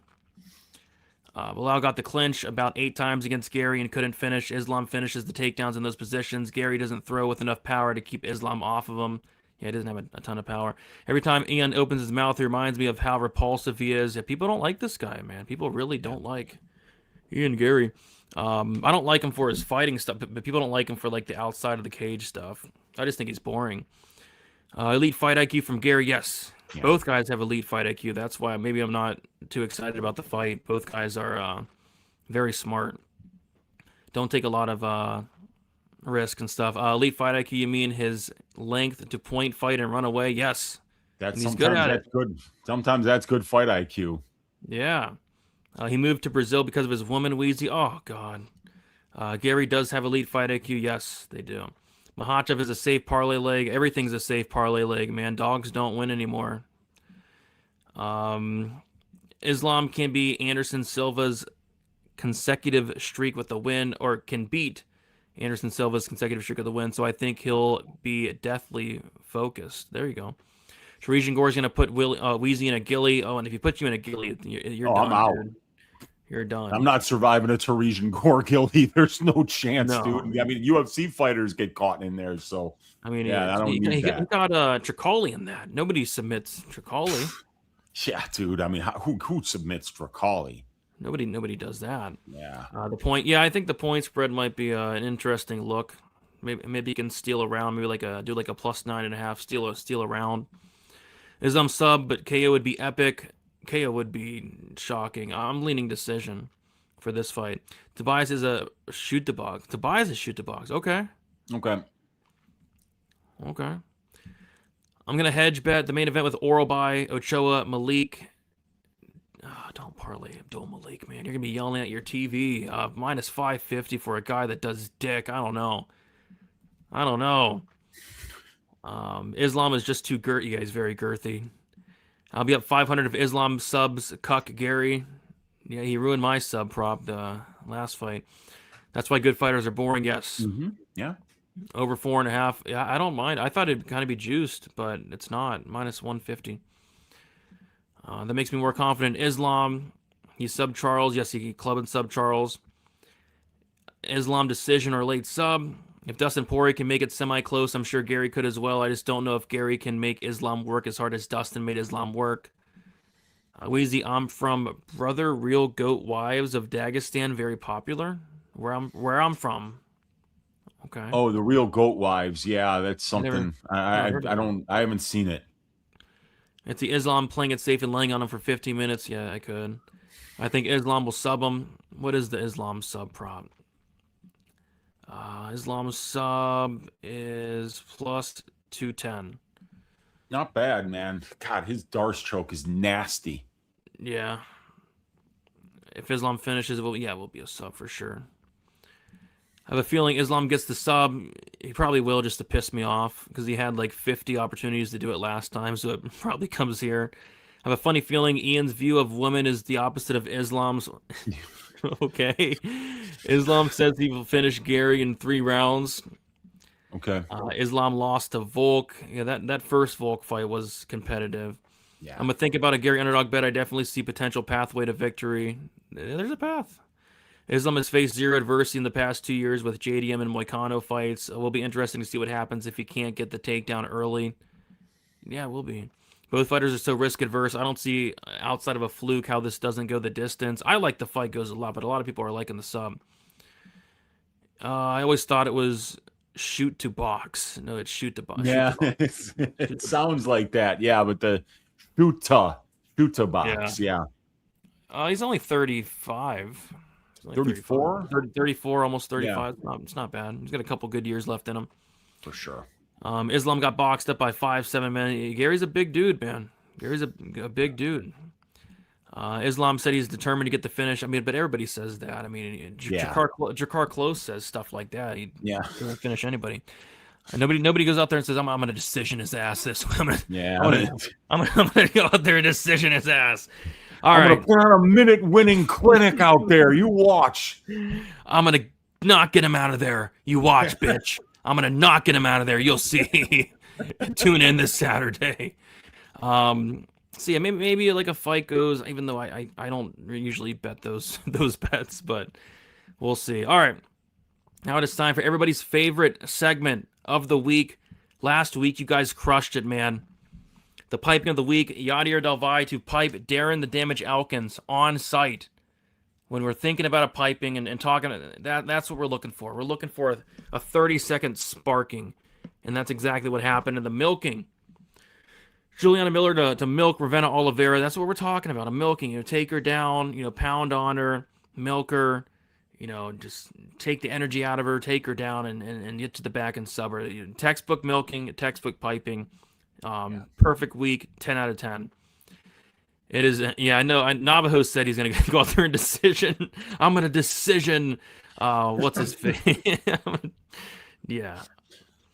All right. So we're going to come up with a couple options. We'll start with the piping of the week. Weezy's going to give 2 options. I'll give 2 options. Then we'll let the chat decide. So everybody wake the hell up. It's only 10:24 Eastern time. Nobody should be sleeping yet. Wake up and vote in the chat. So who is going to pipe their opponent on site, Weezy? Well, I got to go with friend of the show, Donte Johnson, to pipe a guy in Eric McConico who's been knocked out 4 times in the UFC, or not just in the UFC, in his pro career. All 4 losses come by way of knockout. So I feel like Donte Johnson is a pretty good piping candidate this week. Yeah, I messaged him on Instagram. I said, when you hurt McConico this week, please don't go for the front headlock. Please. Yeah. So we'll see if he takes that advice. So Donte Johnson, I'm going, and there's a lot of options this week for potential piping. I'm going to go with Esteban Robovics to pipe poor Edson Barboza, and his eye's probably going to droop another inch or 2 after this fight. It's sad to watch, but I'm going Esteban Robovics. Yeah, and then I'm going to go with Mansour Abdulmalik to pipe Dustin Stoltzfus on site. Like, this is somebody that hasn't shown a lot of urgency, but I mean, we're getting to that point where, they're gonna talk to him and say, like, hey, you've got to show more urgency coming up in these fights, because you're losing your opportunity to be a star in this promotion by the way you're fighting. Yeah, I don't think he's piping nobody.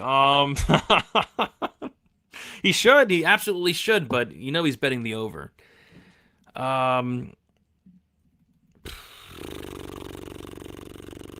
Somebody's getting piped in the Turner Fernandes fight, but not too confident aside.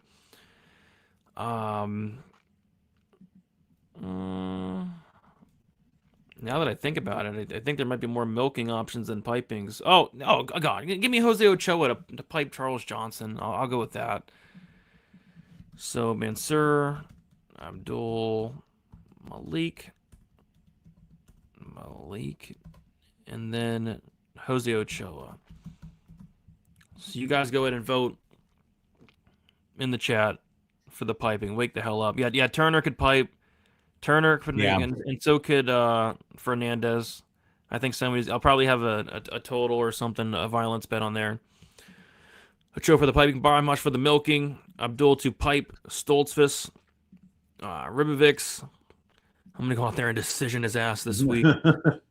Charles Johnson needs to on the ass shaving of the week. We'll see. Please note KO bets on guys that couldn't finish at Cody Brundage. You're talking Mansul, and you're talking both Mansul and Johnson. Yeah. Donte Johnson couldn't knock out Brundage. That's funny. Gore to pipe Luque, Islam for the milking, Islam to milk, and Kaue Fernandes to pipe. Reverse piping, McConico to pipe Donte Johnson. I think McConico win. A lot of people like this McConico guy. I'm not a big fan of him, but we'll see. Myktybek could pipe Wells, but I think it's going to be a milking. So we'll come up with the milking options here. You can start with the first milking option. I'll go with Orolbai. I mean, come on. That's what he does, dude. That's what he does best. So let's go with the Kyrgyz wrestler here in Myktybek Orolbai to find a milking. How the hell do you spell Myktybek? Myktybek. That's not bad. Yeah. That's not bad. There's a ton of milking options. I'm going to go with Tresean Gore to milk Vicente Luque. Luque's going to quit. He's going to quit. He's going to get guillotined. It's going to be brutal. Round 2. You heard it here first. Tresean or Tresean. Is it Tresean or Tresean? It's Tresean, it turns out, Brady. I cannot believe I was wrong about that. I feel awful.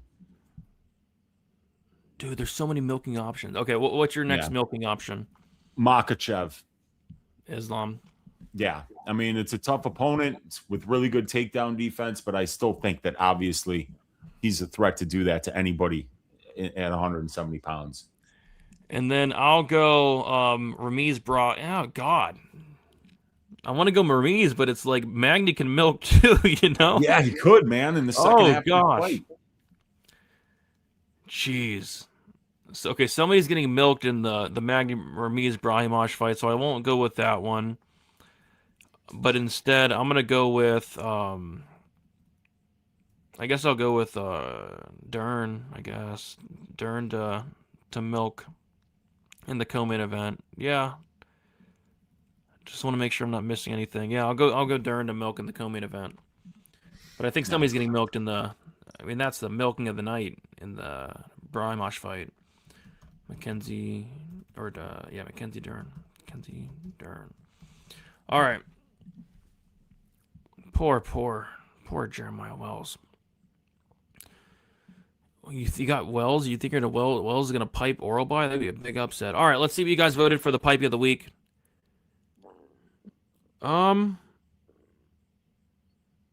It's really not. Yeah, it's not even close. 46 votes. In fourth place, Donte Johnson. People have no faith in fan of the show. Okay. Donte Johnson. Interesting. In third place, Jose Ochoa, 20%.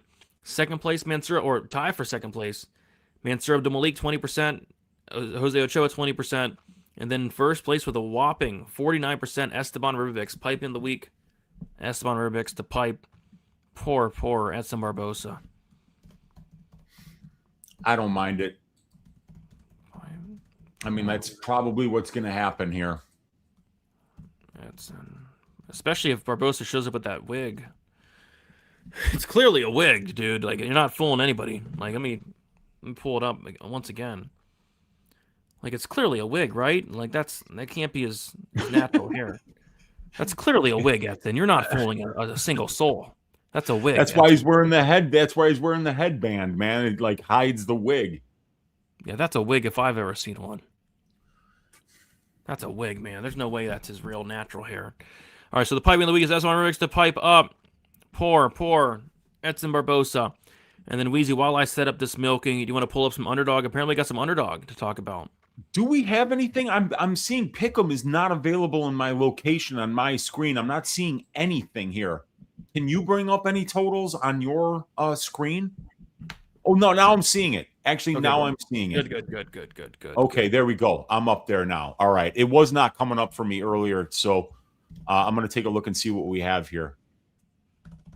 So we got, for significant strikes, they got Gary actually at 4 significant strikes higher than Makhachev.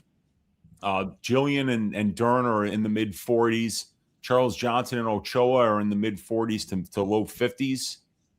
The Stoltzfus Malik fight is pretty low on significant strikes at 24.5 and 18.5. What do we got here? Orolbai, 19.5 significant strikes. Brahimaj, 21.5. Tresean Gore, 32.5. Let's see what we got for fight time, because we absolutely smashed our play last week, Brady. We had the over for Asplund significant strikes, which he covered by like 70. And then we had the under 12.5 minutes for Juliana Miller, which covered easily. Yeah, it was sweat free. It was a good one, man, for sure. A lot of 7.5 minute fight times here, too, dude. Yep. Abdulmalik, 7.5. Robovics, 7.5. Alvarez, 7.5. Donte Johnson, 7.5. Jalin Turner, 7.5. Gore, 7.5. Orolbai, 7.5. Man, I wouldn't mind taking an under in an Orolbai fight here. Let's see. Where do they have that right now on Bet Online? That one is plus 130. And I could see Orolbai getting an early submission and Wells maybe finding the chin. Yeah. I don't like any of the fight times, to be honest. There's not much sticking out on this one. No. Yeah, I don't like any of these fight times. These are awful.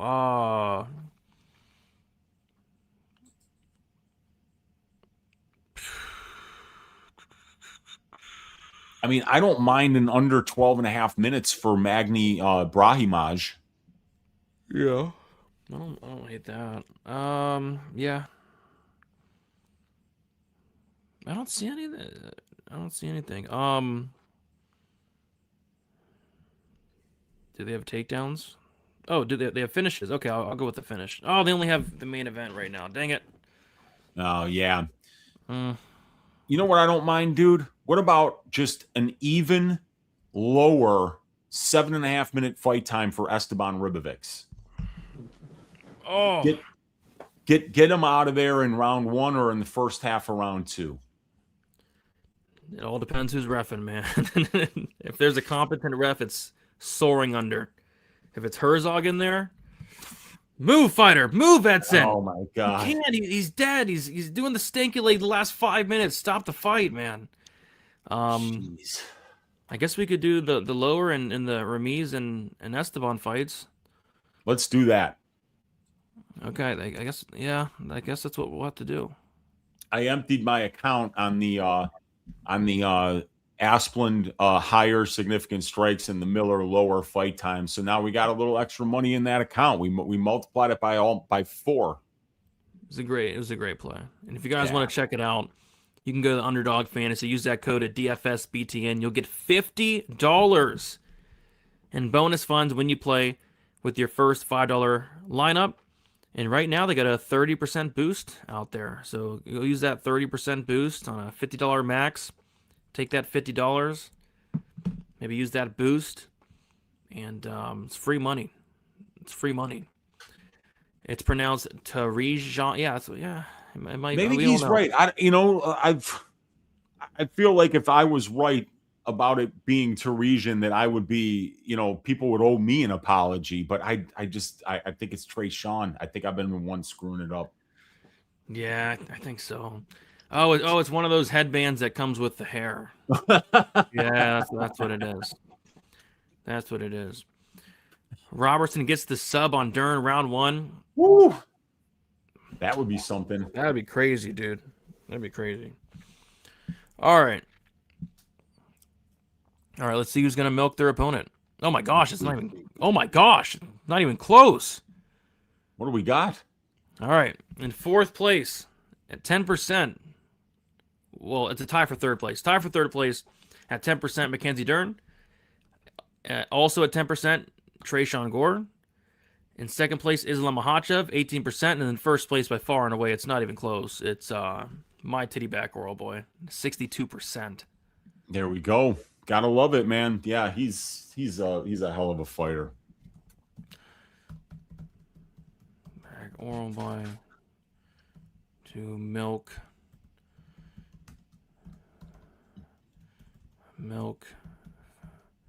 Philly zone Jeremiah Wells. The one Philly guy is gonna get milked, Wheezy. It's brutal. Yep. It's just brutal. It's just brutal. God.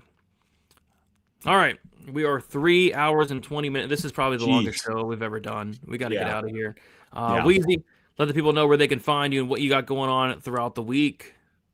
You can find me on YouTube and at Rumble, Uncle Wheezy. You can find me on Twitter at MMA Wheezy. You can find me on oddshopper.com where I sell my probability stats and content package for $25 a month. That's the best way to support my work. Really looking forward to this UFC 320 card. I know I've got dinner that just arrived here, Brady.